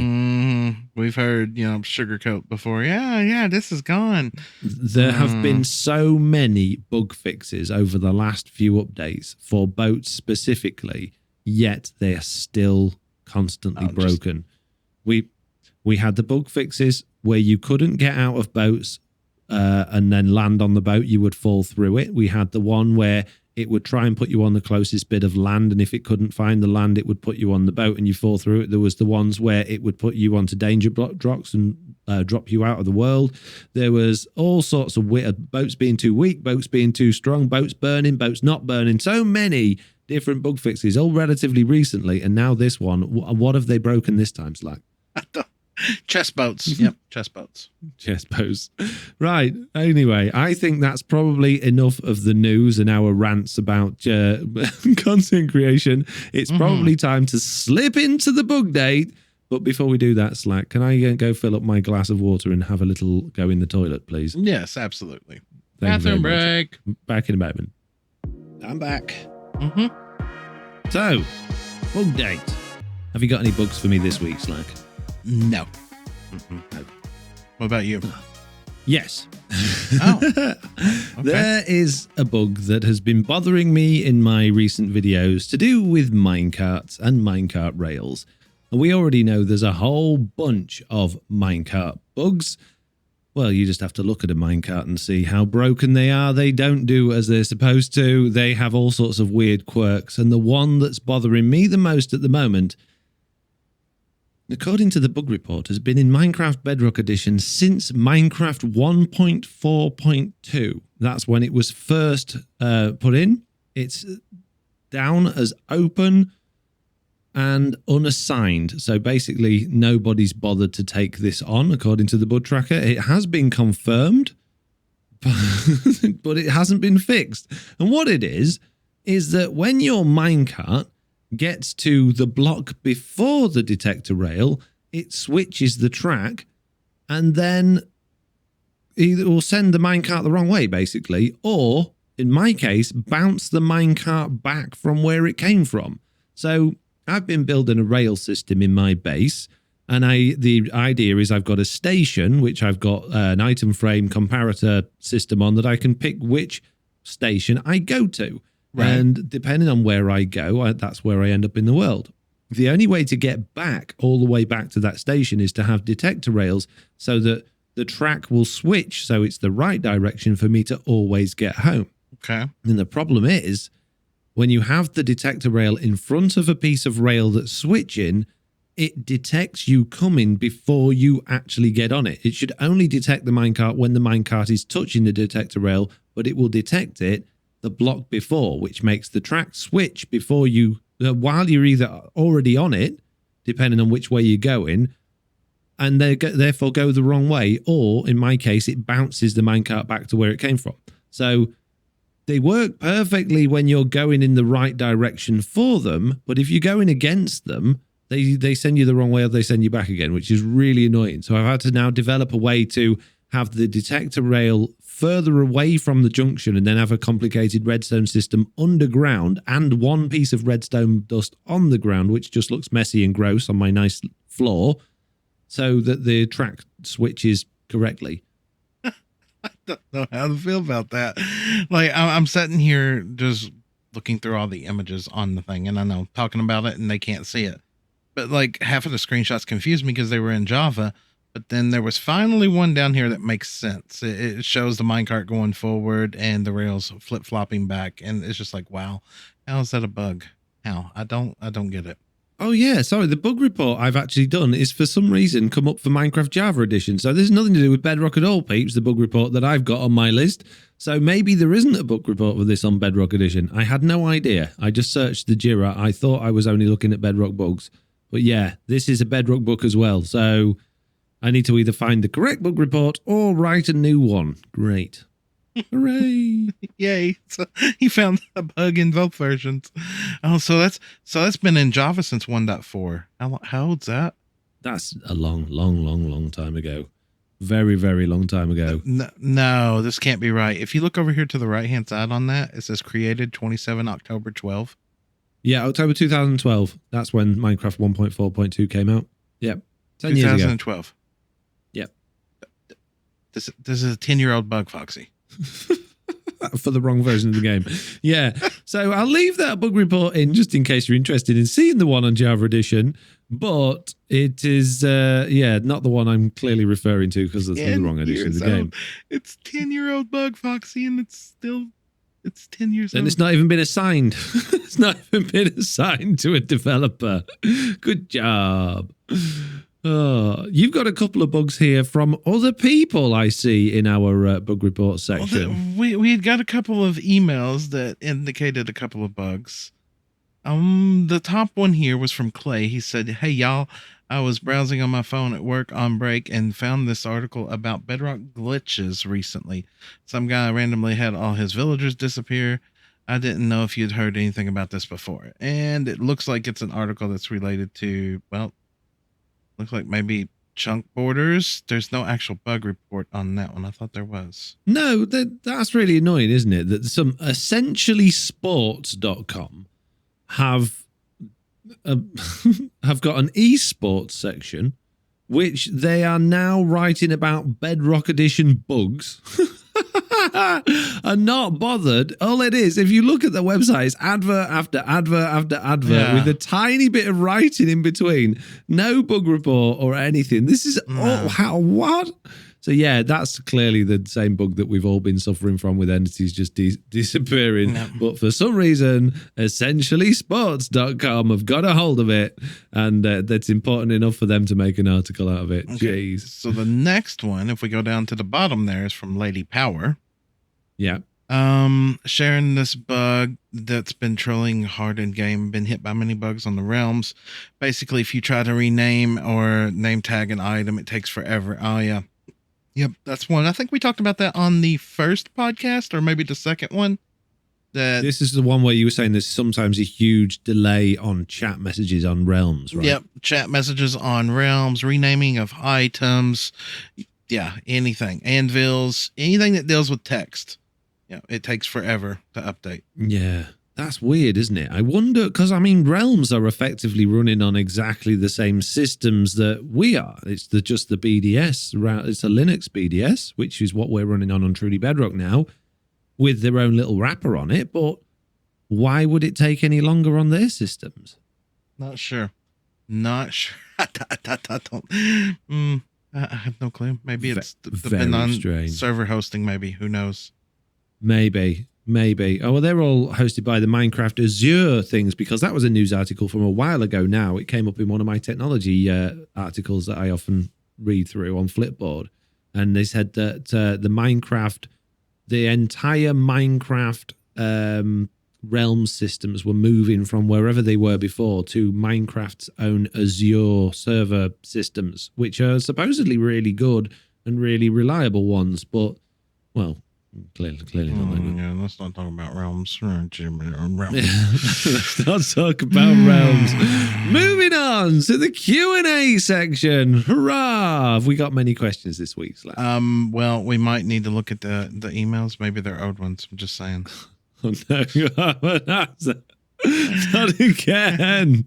It doesn't look like it. I'm just flicking through now and they all look like new ones. So yeah, as long as the date from them is post the 31st of December, then they should be all right. Yeah, sure. Okay, yeah. I didn't look at no dates at all.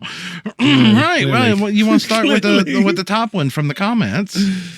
Okay, the top one from the comments is from the Alien Doctor, and they said, "Great episode. You both talked about editing in this video, so I was wondering what editing software you both use, or in Slack's case, lol, or used in Slack's case, lol. Some may find it interesting, but I really enjoy editing videos, so I wonder what content creators like yourselves use for editing. Slack, you would like to start this one?" DaVinci Resolve. That's what I used. Now, that's what I used. Well, that's what I even got on my computer now. I went through many other variations before, but that one's a little bit resource heavy, but it's what I know. And it's that's what I know. DaVinci Resolve's resource heavy. When you have potatoes in the past, I remember back when I started on TV. Yeah, fair enough. Okay, yeah. When 2 gigs of RAM, yeah. Okay, yeah. I'm thinking of the one I used to use and I used for years, which is Adobe Premiere Pro, which you have no idea how resource heavy things are until you've used that. I also use DaVinci Resolve now because I made the move over from Adobe Premiere Pro. I had used Adobe Premiere Pro for years and years and years. And until around about 2019, it worked perfectly. It never crashed. It never broke. You could scrub through your timeline perfectly. It never lagged. It played back great. It was a really nice, easy, simple system to use. It was easy to add effects. It was easy to add titles. It was easy to do everything. And it was an industry standard system as well. It rendered your videos out really nicely and really quickly as well. And it was great.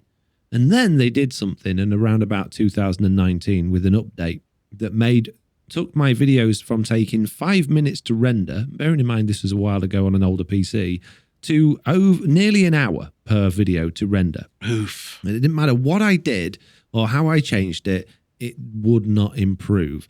And then all of a sudden there was just waves and waves of crashes, program glitches, errors. It deleted a whole few of my projects and wouldn't let me reopen them. It glitched them out.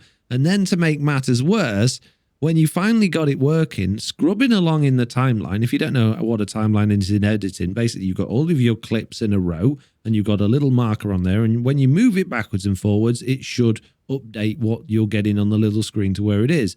And it should be, you often move along or scrub along in the timeline to get to the next point that you want to put your video up. And sometimes you play your video while it's, in fact, you always play your video while it's in the editor to make sure that your cuts are right and that everything is working right.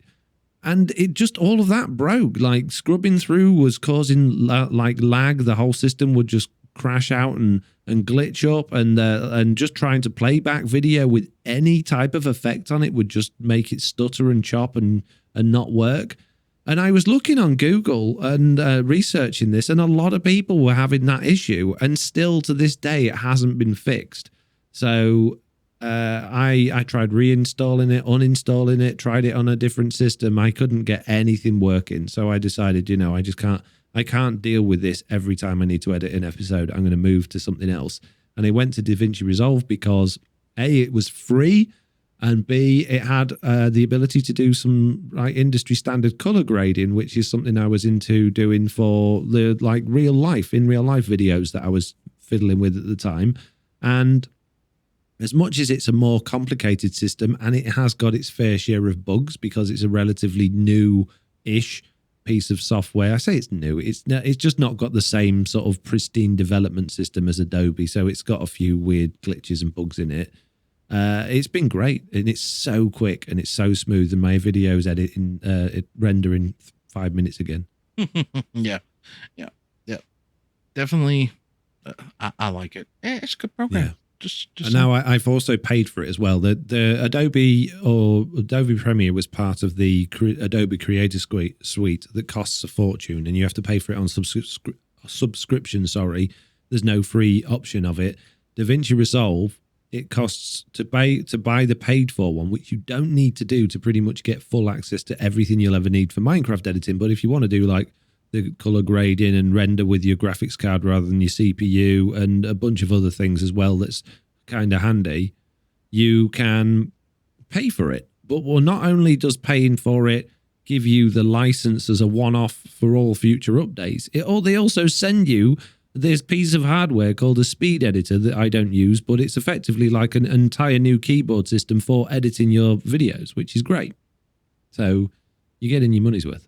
I think the biggest feature, though, with the paid version is the fact that you can use your graphics card to help render out videos. Because when I was on that makes a big difference. My last computer, which was decent, rendering out a video was like 20, 30 minutes. And you're like, I can do the same video in 2. I'm like, huh? Excuse me? Yeah. Excuse me? Right. Yeah. That's a good question, though. But that's pretty bog standard, I'd say, for most people. It's either going to be like Vegas or DaVinci. There's only like a handful that people use that I've heard of. Yeah, and if you're on Apple, again, Premiere is a good one to use, or Final Cut Pro, or even I think there's a built-in one to Apple now as well, which is pretty good.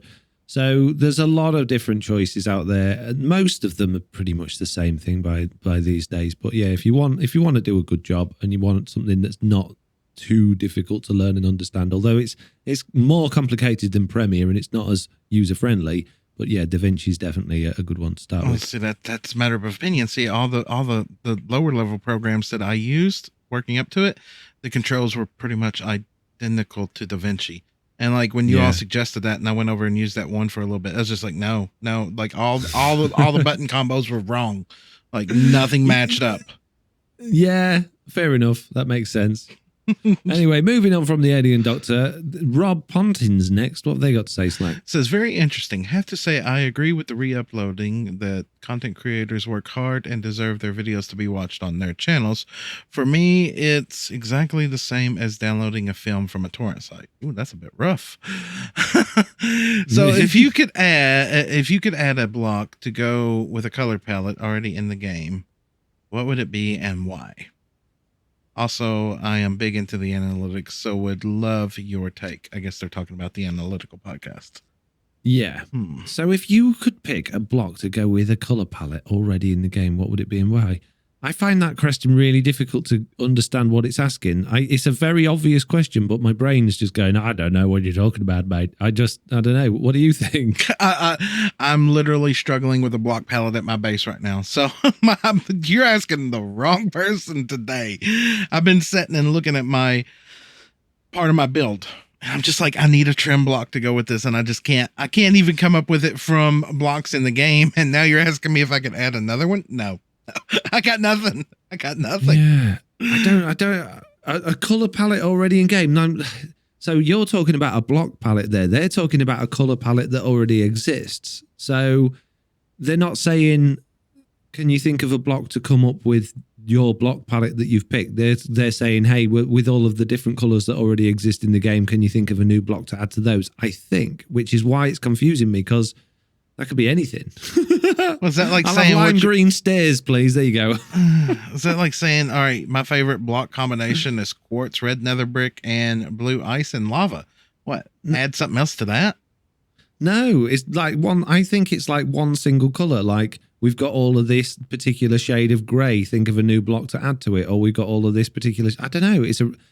I'm sorry, Rob. I'm really confused by your question. Yeah, me too. I don't understand. I don't know. Sorry. Yeah. Anyway, right. Moving on to the emails. Oh wait, you start here, and I don't know what name to use because they didn't sign it. Well, I'm just going to say Benjamin because that's what it says. Okay. 2 questions for your both. For you both. Geez, my words. 1. Which Minecraft content creator, Bedrock or Java-based, would you like to collab with? 2. As OG members of TB, what advice can you give to people who are setting up their own SMPs in their friend groups, both from an admin and player perspective? Okay, well, we could go into detail a lot in it. How long have you got, Slack? Jeez, I was hoping to be finished by now. Yeah, that's a very open question there. That's a very open question. The second part is, for the first part, I don't know. I'm a realistic person, and I know I've done the collabs with the people that I wanted to. I've done collabs with Foxy and Groova and the people that I was watching when I got into playing Minecraft. You know, I don't have delusions of grandeur that I'm going to, you know, collab with Mumbo or anybody like that. I'm a realistic person. So I can't really think of anybody there. I mean, I don't know. What about you? Well, on one hand, you know, you look at people that are big content creators, that you watch their videos and you get a little bit of that celebrity. Oh, look at them. At the end of the day, they're just people. Mm-hmm. The problem is, you know, I think I'd have quite a lot in common with certain people. I think, yeah, me and them we could probably have quite a good time together. We'd probably enjoy working together once we got to know each other as friends. The problem is that journey to go through to make friends with them is not existent in this scenario. You're jumping into a collaboration with somebody that you don't know at all other than what you've seen. So it's just going to be awkward. Mm-hmm. It's going to be completely awkward. So which Minecraft content creator, Bedrock or Java-based, would I like to collab with would be somebody that I know and already have a rapport with, so that I can have chemistry and have a like fun and not be thinking, oh, am I annoying this person? Are they getting my jokes? Or, you know, I want to just be able to flow with them. So probably someone like SlackLizard if he'd ever do a collab with me. But, you know, he's busy man, probably unlikely. Yeah, I think you nailed it there. That building of the friendship, that's what makes the collab more comfortable. I mean, we go back to our first few. They were rough. They were rough. Our first few they were. It was awkward because we didn't know each other and how we respond to each other. Yeah. But we got there. No, we've got there in time. Now, right. The second part. Let's not go into too much detail on this. There's some very simple ways to answer this, but I'll let you start. Okay. Well, I'll say my simple answer to this. What advice do you give to people who are starting their own SMP with a group of friends? If it's going to be with a group of friends, expect them to go and quit. I'm being honest. The biggest thing that I've learned about this with Minecraft, with what we do, we continue because this is what pays the bills. Most people are going to quit after a week or two. They're going to get bored because there's a difference. There's a difference. Yeah. To them, it's a game. To us, it's a job. Right. Okay. There's a lot of levels to this that you could go into. There's the whole don't work with family and friends because it ends in tears thing. If you're thinking about doing this as a content creators thing with your friends, there are going to be points where you disagree on the way forward for the SMP or what you should be doing, and you're going to have arguments and you're going to fall out, and you need to make sure that you're all strong enough in that group to be able to fall out and still carry on professionally and not let that falling out leak into your videos, into your social media. Don't let it spread around, and then, rumors start. You need to be able to hold all of that in. You need people that you trust. You need people that will engage with you at the right level. And you need people, like SlackLizard says, that are as invested in it and as excited about it as you are, so that they can continue even when you're fed up and you're not putting out much videos, they're still there doing it. And finding those people is nigh on impossible. It is so hard to find people that think the way you do, get on with you the way you do, have the same ideas of you, has the same ethics and morals as you, and will stick around and do it for a long time, especially if it's not their job, if it's just something they're doing on and off. So what I would say, if you're doing an SMP with your friends, which I absolutely think you should do, is don't expect anything from it. Just enjoy the process, whether it lasts a week, a year, or 10 years. Just don't expect anything from it. Don't put out loads of ground rules. You got to do this, and this is where we're having a shopping area, and this is how this is going to be because they do it on Hermitcraft, and this is that. Just let it flow, enjoy it, and just have basic guidelines. Let's not build ultra laggy things right at spawn. Let's not do this thing here. Let's not do. And one of the group will completely ignore you and do it anyway and build his iron farm right in the middle of spawn. But that's okay because they've got hundreds of thousands of subscribers, so you let them get away with it. Silent whisper. I'm not pointing fingers at you, my friend. yeah. It's like even. But no, joking aside, that's a very much an in joke between TB. But no, joking aside, just set up some guidelines. Don't have rules. Don't tell people what to do. Don't be the boss. Just everybody be in the group together and get on. And expect to have differences of opinions, and know regularly, and know that you can have a difference of opinion and still be friends. That's and you can have a distance of opinion and both be right. Just because your opinion is different to theirs doesn't mean they're wrong or you're wrong. So agree to disagree regularly and move forward in a way that is a what's it called? Compromise. Yeah. Geez, that word. Well, it's like we use it often enough. We know that there's subjects that me and Foxy can't talk about because we disagree. Yeah. Either because of cultural differences. It doesn't affect us in game. No, it doesn't affect us. And it doesn't affect us professionally or as friends. We've learned that there's things we don't talk about.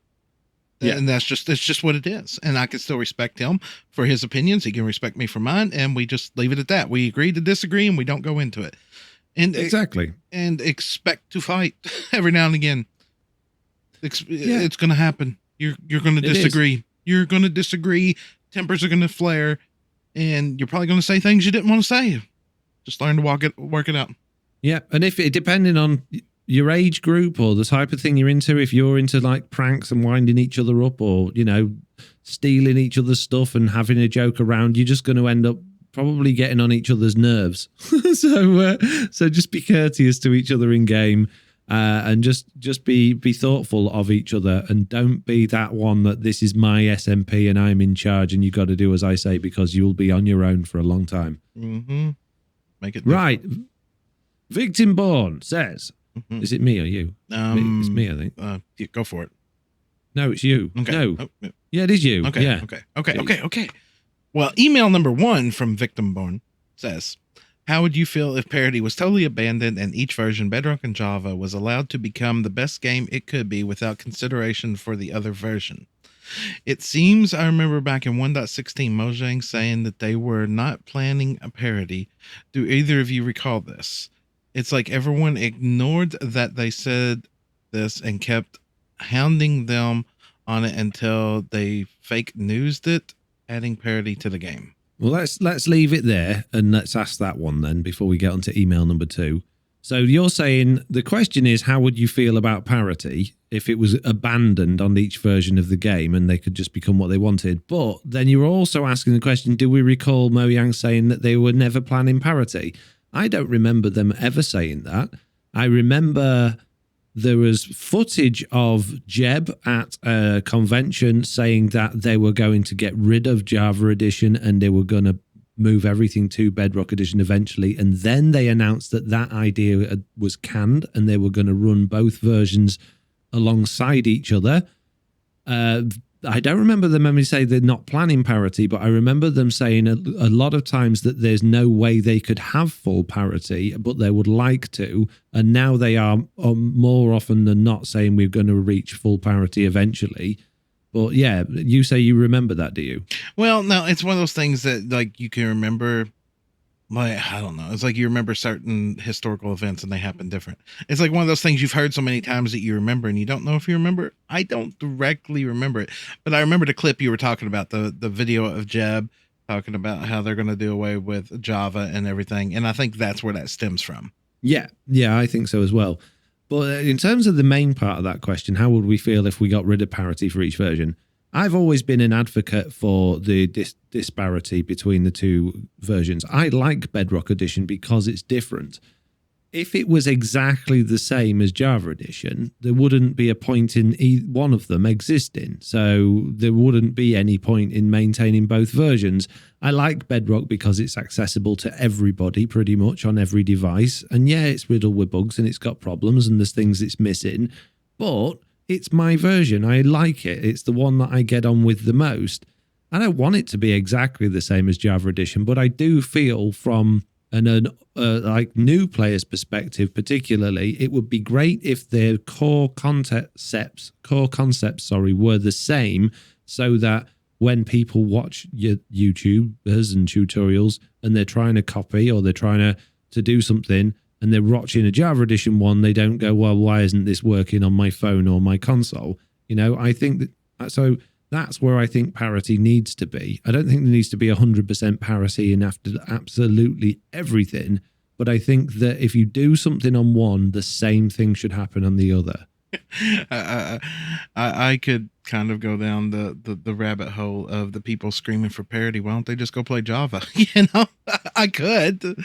Yeah, I could. We could, but then, you know, not everybody's got access to a decent PC at the end of the day. Exactly. And is that why they're screaming parity? Yeah, well, I want what Hermitcraft have got, but I can't play it because I don't have a PC. My mum and dad won't let me have one, or we can't afford one, or they're just, you know, I don't want one because that's the only thing I need it for, and there's no point in wasting my money on it. I get that. That is a reasonable argument. Now, is that the ones that are screaming the loudest, though? That's the question.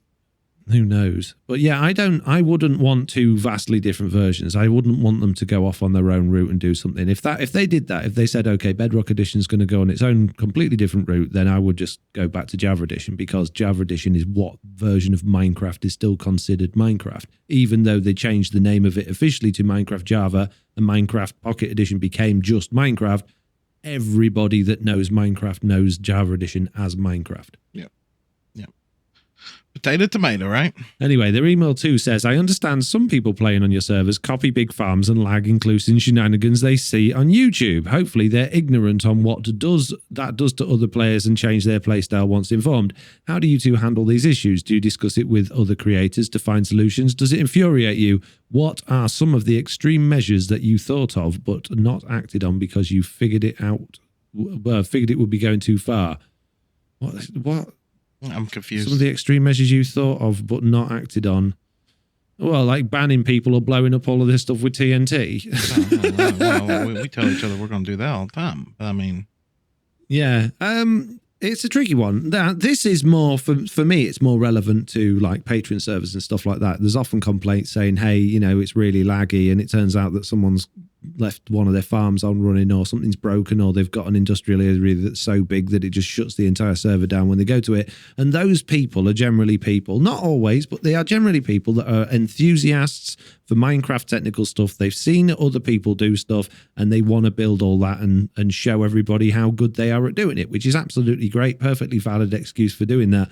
But what they often forget is that they're playing on a multiplayer server that everybody is normally paying to be a part of, or at least playing on, and is entitled to an equal experience. So if you are one of those players that's built something huge and you know deep down that it is potentially causing other people problems, but you're doing it anyway because you want to effectively show off, then that's a bit of a problem. And when that happens and we get complaints on that, we ask people to put off switches on their farms or to only go there when the server's empty. That's at least how I deal with it. Yeah, like any farm that I build, I try to build on-off switches to them, you know? Yeah, which is fine for farms that can, but like, you know, certain farms, like huge kelp farms, for instance, you can put an off switch on them, but they don't stop ticking. True, you still got... And farms with huge amounts of hoppers and storage, they don't stop ticking. They're still there, but it depends on scale. Yep. So at Truly Bedrock, for instance, I would say that we're all knowledgeable about what causes lag and what doesn't. And to a certain extent, most of us, in fact, I'd say all of us definitely try to play with consideration of others, but we all have levels that we need to hit in terms of content bars and expectations to our audience. If you are a technical player, you are expected to have something impressive technically. Oh, yeah. So people like Slack and Silent and Groover will go out of their way to build big, impressive things. And that caution of, well, this has affected the other members doesn't take a backseat. It's not ignored, but it becomes, well, you know what, I need to do this, but I'll probably do it more in my own time when the server's more quiet so that I can do this without upsetting everybody. And then we've also got like a, hey, you know, there's loads of lag when you're at your farm. Okay, well, I won't AFK at it right now. I'll do something about it. And most people are considerate too, to the point that if we go, hey, there's lag, most people instantly log off their AFK account. If somebody said right now, hey, Slack, lag, I'd log my AFK account off right now. No questions asked. Yeah, exactly. So it's just about being courteous to each other at the end of the day. But yeah, it is very tempting when you're on part of an SMP or a multiplayer thing to want to show other people what you can do and take it a little bit too far and end up causing a problem, which is a shame because you put so much hard work and effort into it. So it's just, just keep courteous, I guess. Makes it a struggle. That it does. Right. Do you want me to take this next one? Because it's quite a long one. I'm just glancing at it. Yeah, go for it. Okay, Plod says, hi, Slack and Foxy. A few months ago, I noticed that YouTube had added the ability for viewers to make clips of videos, just like we can clip live streams on Twitch. I wondered what you guys think about that. My take on it, for what it's worth, clipping someone's edited video seems quite a different concept of clipping a memorable moment on a live stream. I'm also a little worried that if I were to create and share a clip of one of your videos, instead of sharing the video itself and encouraging people to watch the whole thing, it will deny you valuable view minutes. But on the other hand, if someone watches the clip and they wouldn't normally watch that video, then I presume it counts as more views for you. So a YouTube clip's a good thing or a bad thing? I have absolutely no idea or interest in YouTube clips personally. I don't know if they count as views for us. I don't even know if you clip one, does that go onto your account? Does it go onto our account? I've no idea how it works. Somebody else can clip it and upload it and monetize it. What, on their own channel? You can turn it off. Really? Yep. Okay. Well, in that case, I think it's bad. Yeah, you can disable that. You have to do it on individual every video. Which I can't be bothered to do that. But no one's likely to clip my videos. Unless it becomes an issue, I think we're just going to ignore it. Yeah, I think it's stupid. I think of all the things that YouTube could have taken from Twitch, that is the worst one. There's so many things that Twitch do well that YouTube are behind on that they could have gone, hey, let's do this. And they've just, it's a swing and a miss as far as I'm concerned. I've never seen anybody use one. I've never seen a clip.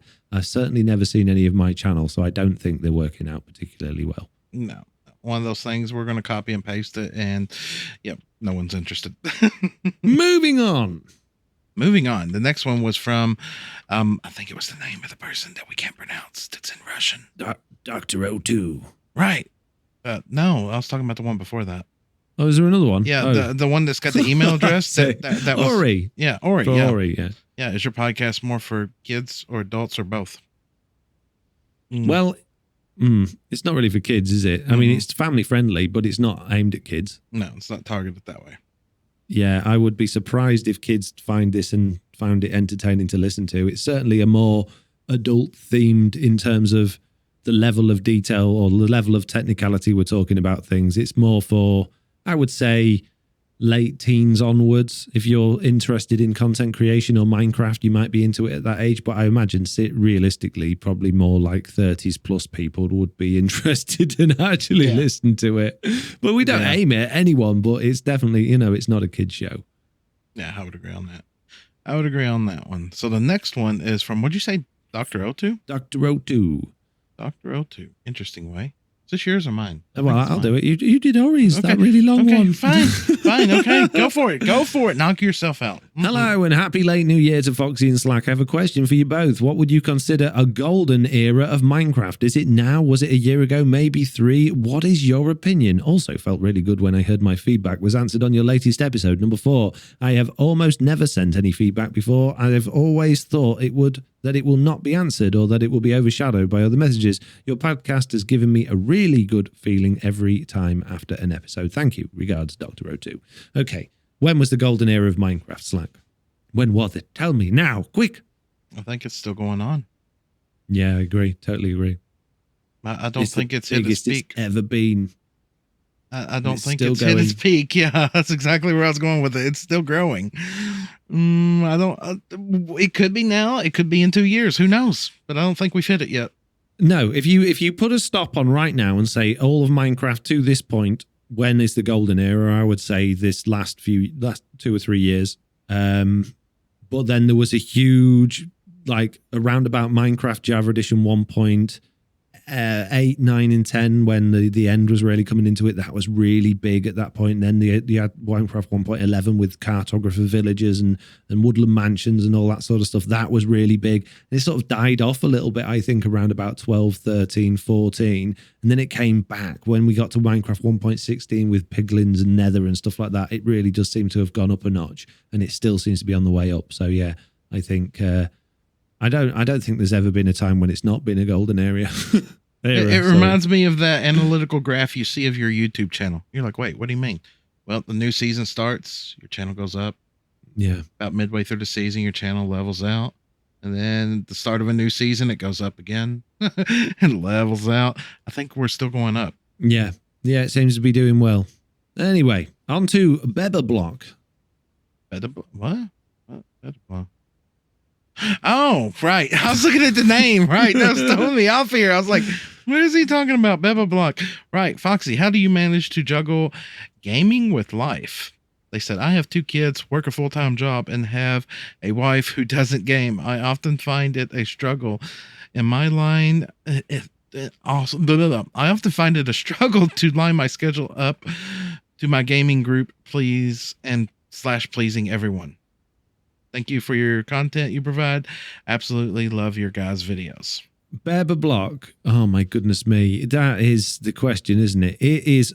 There isn't a gaming life. If you're lucky enough to have a gaming life with 2 kids, a job, and a wife, then good on you, because that's brilliant. That means you've either got a really bad relationship with your wife or an amazing relationship with your wife.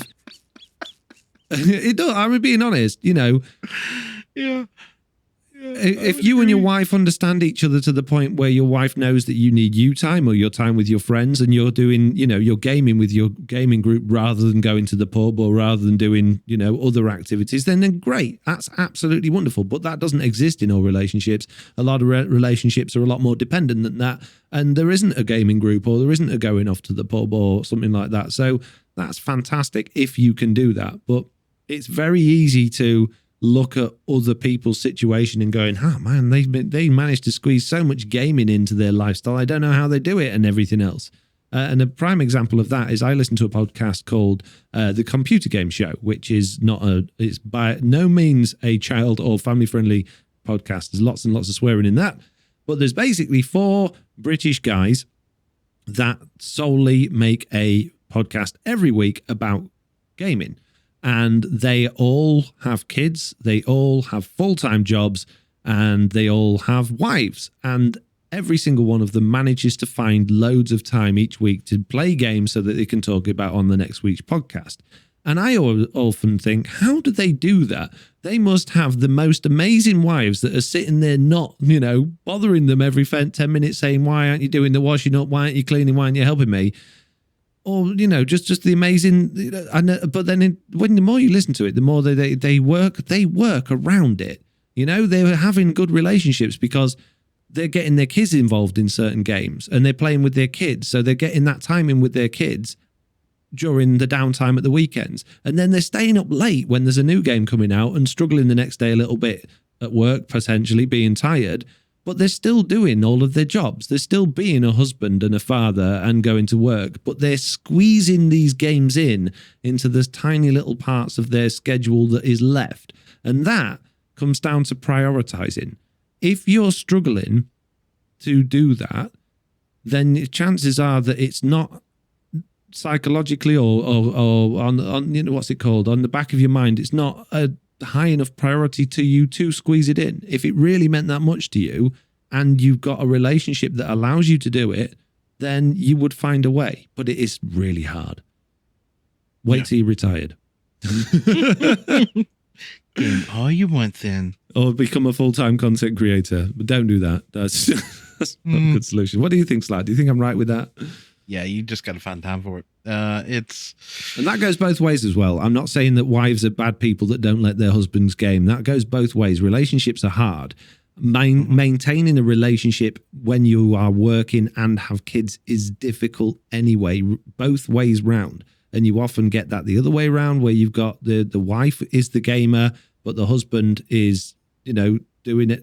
It's just hard. So yeah, balance, scheduling, it's the best you can do. Yeah, working in priorities. I mean, if you got to work to pay your bills, then you got to go to work, you know? Yeah. And if you need to spend family time to keep your family's emotional health in check and stuff like that, then you got to spend time there. You got to find a balance that works for you. You know, you need to look at things. Okay. How am I with work? How am I with health? How am I with family? How am I with friends? You know, you need an emotional check on all of these things. And then if you can fit in gaming at the end of it, hey, then go for it, you know? But if gaming is your way of paying the bills, then you fall that into the work category. Geez, we could go into these topics for hours, Foxy. Exactly. When I was still with Oliver's mum, he's my youngest, and this is probably more personal than I should get into on a podcast, but I used to do all of my Minecraft content creation on an evening once the kids was in bed. And I would, if you listen to my early videos, I was quite quietly spoken then because I didn't want to wake them up. And the reason for that is, although we preferred it when we were downstairs together watching TV, the TV that she enjoyed watching, I just had no interest in. So I used to sit there twiddling my thumbs, feeling so bored that one day I just sort of said, you know what, do you mind if I just go and do something that I want to do? And she was like, yeah, go for it, whatever. And I was like, that just was such a freeing moment that I went upstairs, turned the computer on, and I was like, you know, I'm going to record a Minecraft video. And it was enabling, but then I took it too far and I started wanting to do that every day. And then we weren't having time together anymore. And obviously that became a problem and affected our relationship. So it was all about me and her finding that balance. Yes, you can do that because we're okay to not spend every waking hour with each other, but please do that please be considerate of us all type thing. So, you know, do it on a Monday and a Tuesday, or we'll do it on a Wednesday or something that fits. Yeah, I agree. Scheduling and planning, proper preparation. What does Waffles say, Slack? Waffles says, will we get a setup tour at some point? I have searched high and low and couldn't find one from you. I thought you did one at some point, but maybe I imagined that. I'm particularly interested in how you get your audio to be so clean. I'm a radio producer I'm a radio producer for a living, and I'm amazed at the fact that your audio has absolutely no smelly line noise. Or fan noise or air conditioner noise or anything except your gloriously deep, the Englishy voice. This is from my Discord, Slack, so clearly pointed at me. I'm sorry about that. I know. That's why I'm laughing so hard. I have downloaded and looked. The level of audio is very consistent as well. Concerning volume, do you use a compressor or any other pro audio gear? Well, Slack, do you know what? I was amazed at this because I always worry about audio and how it sounds, and I always think I overdo it with the like effects and plugins and stuff to try and clean it up, and I always think it sounds more false and not as good. And it's such a difficult thing to do, to judge when you're sat there listening to the same thing over and over again. Is this better? Is this worse? So for a radio producer to tell me that they think my audio quality is brilliant, that's just amazing. So thank you so much for that. I feel like it must be sarcasm or something, but I've learned I really wanted to go into a lot of detail on this, but it would waste a lot of people's times and it would be completely uninteresting for most people. And I'm pretty sure Slack would fall asleep as well. But Well, yeah, exactly. Slack, if I was to put just the raw audio tracks out there, you would hear there's a lot of background noise for Slack. Particularly, we actually addressed some of that today with his computer because his fans are the loudest fans to ever existed. He often has dogs in the background. He's often got other things going on as well. So there's a lot of noise. As we discovered earlier, my chair's squeaky. Often Nelly will come in the room and start pattering around with her paws. I spend a lot of time editing these podcasts. If you look at the actual original file and then what I've got, it is just big, huge, loads and loads and loads of cuts.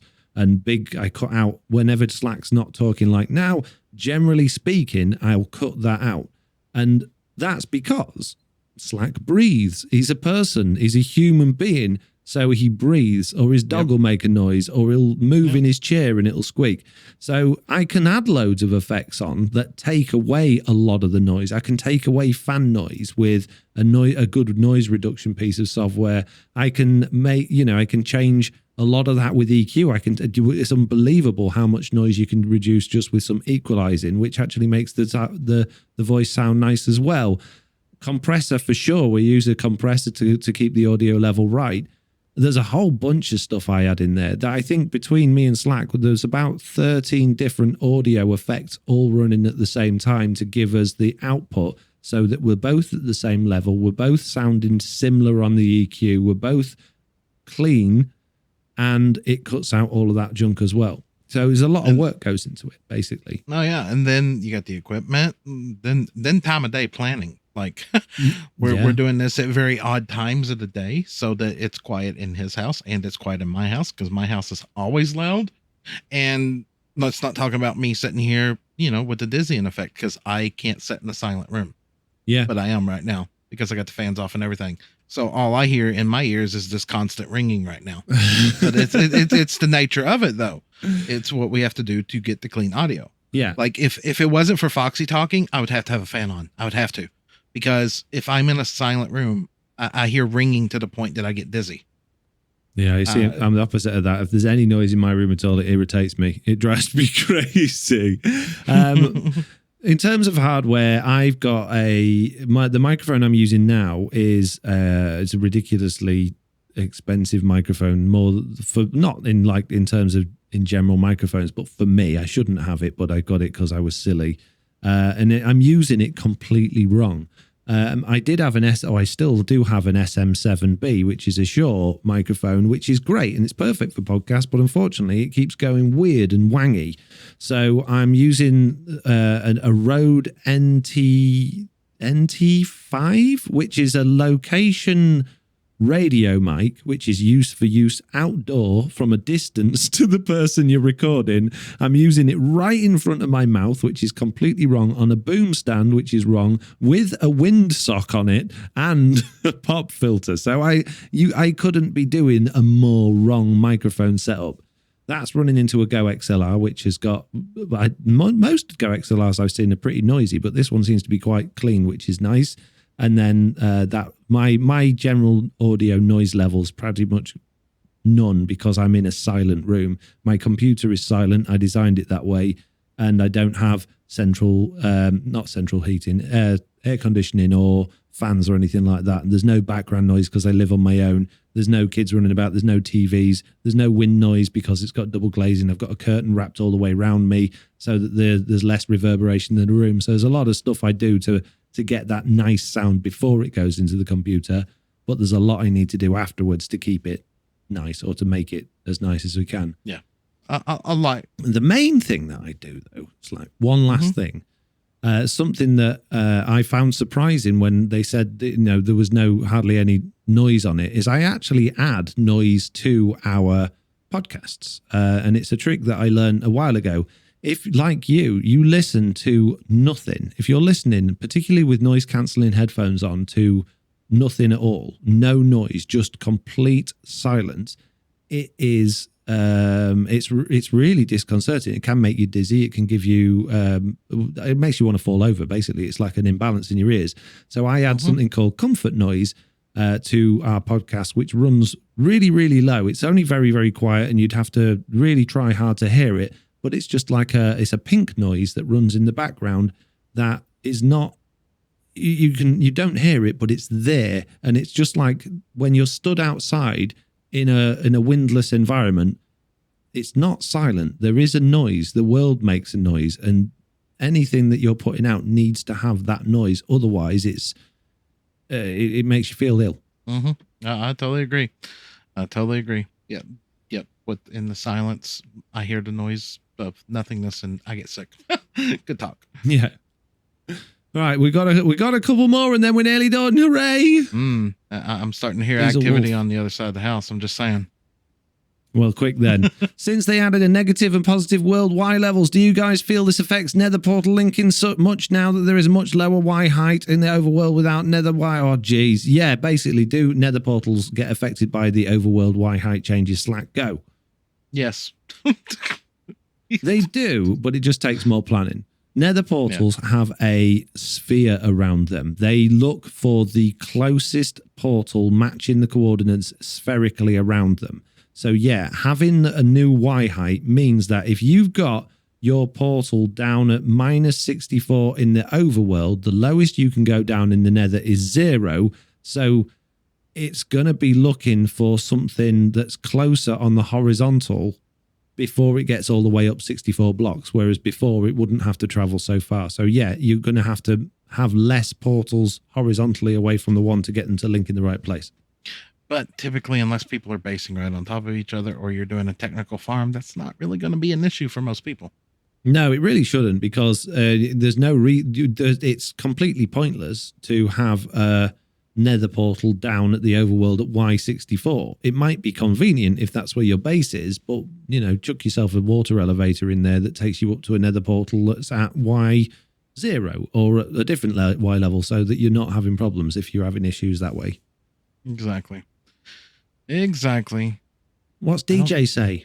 DJ says, from someone that is really interested in the redstone part of Minecraft, but yet still new to Minecraft in general, is there a way to make a big mob farm that runs with redstone and could possibly filter the mobs and then convert zombies to drowned? Yeah, technically you can do a mob sorter. You can sort the mobs out. You can sort the skeletons from the zombies and stuff like that. But it's just easy. You could build a drowned farm easier. I'm just saying. Or I'm sorry, that question's I'm so confused. Well, the gist of the question is they want to know if you can take a big mob farm, right? Yeah, just any mob farm, general mob farm. General mob farm, and sort the mobs. Sort them. Yeah, so like you separate the creepers from the zombies and the zombies from the skeletons and everything else. You could sort the zombies using turtle eggs and get them out of there. I don't know how you'd separate creepers. Spiders, height, skeleton. Height for creepers. Yeah, so you could sort them. You could. Spiders, that's height as well. Yeah, it's sortable. I don't know why would you want to do that though? Because the longer they exist, the slower your farm. Yeah. Converting drowns to there's not really much advantage on having a drown farm compared to a zombie farm. Really, you get a tiny little bit of copper and the odd trident. Well, I've got naturally spawning drowned farm instead of a converted one. Yeah, and do you get anything good out of that that's worth having that's compared to normal zombies? Yeah, copper. Yeah, but do you get much? About 200 an hour. Oh, really? Okay. Well, that's more than I thought. Well, you're not going to get that from a general mob farm, though. Yeah, no, you're not going to get any drowned because drowned are technically surface cap, and most mob farms now are. I mean, if you was to sort the mobs out and convert the zombies to drowns and then kill them, it's just way too slow. No, yeah, it's too slow. First of all, you're not going to get that many zombies anyway because you're getting other mobs, and then not worth it. No, not worth it at all. Talking over you then. Yeah, it's perfectly fine. It's not worth it. Right? Right. Next question comes from Jen to both of you. Which current bug do you find the most annoying and why? Oh, that's a good one. Well, you go first. I don't know. I'm trying to think which bug I dislike the most. They fixed it. The one that I used to hate the most was trying to take off. Didn't we have this one last time? I don't think so. I could have sworn we had this one, because there's 3 questions here, and I swear that we've already answered these. Well, then we can just answer that one and be like, bloop, bloop. I didn't mark it off, so let me check. Don't delete. Yeah, I'm just going to check. Is it in the emails? No, it's from your Discord. Okay, yeah. I can't check then. I will answer them quick anyway then. So current bugs that we're finding most annoying. Oh, man. You in the boat, probably. Yeah, well, they fixed that now, so I don't really count. I don't really have one at the moment. No, everything's pretty much okay at the moment, I guess. The village is disappearing, but it hasn't affected me. But entities disappearing, I guess, is the most annoying. I haven't been affected by that one. Yeah. No. To both of you, which bugs would you like to stay in the game and why? None? No? Get rid of them if they're a bug. If they're classified as a bug. Furnace bug glitch, please. I want to keep that one. Get rid of it. No, get rid of it. I want to keep it. No, see, this one totally opposite. I'm like, get rid of it. I like it. No, I'm right. No, I agree. Get rid of the bugs, but it's a shame. Some of them are pretty good. Right. If you could remove one item block entity mob from the game, what would it be and why? Suggest something to replace it. Well, I know what mine would be. What would yours be, Slack? Get rid of dolphins and put something useful in? Same as mine. Dolphins. Get rid of dolphins. Get rid of dolphins and put something useful in. I don't know what, but something useful. It's so weird. I love dolphins in real life. When I was a kid, they were literally like my favorite animal. I absolutely adore real life. And I think that's why I hate them so much in Minecraft, because they're just not what they are. They're just so wrong and bad implementation of them. I hate Minecraft dolphins with a passion. I don't hate them. I just really dislike them. They're pointless. They're pointless. They're annoying. Right. Totally anyway, questions done for a round. Can you tell I'm rushing, Slack? It's fine. I gotta go pick my shopping up in 20 minutes. Yeah. Right. Okay. That's the end of today's podcast. If you are interested in seeing more from us before the next one, then you can catch me streaming on YouTube on Monday morning at about 10 o'clock GMT, and I will be streaming on Twitch on Tuesdays and Thursdays at 7 p.m. Not to mention, Slack, I'm messing this up, all of my amazing YouTube videos as well. And Slack is currently doing daily streams from 4 to 6 EST and doing YouTube videos on Tuesdays and Fridays. Don't forget, if you want to get in touch, you can email us on theminecraftupdatepod@gmail.com or catch either of us in our Discords on Twitter. The links for everything we've discussed, pretty much, not everything, most things, but mainly our social stuff, is in the description below. Thank you all very much for listening. We'll see you all in the next one. Bye-bye. Bye-bye. Bye. Bye. Finally, Slack. Finally. I know, 2.5 hours, Slack. Can I turn back on my fans and stuff now? It's hot in here.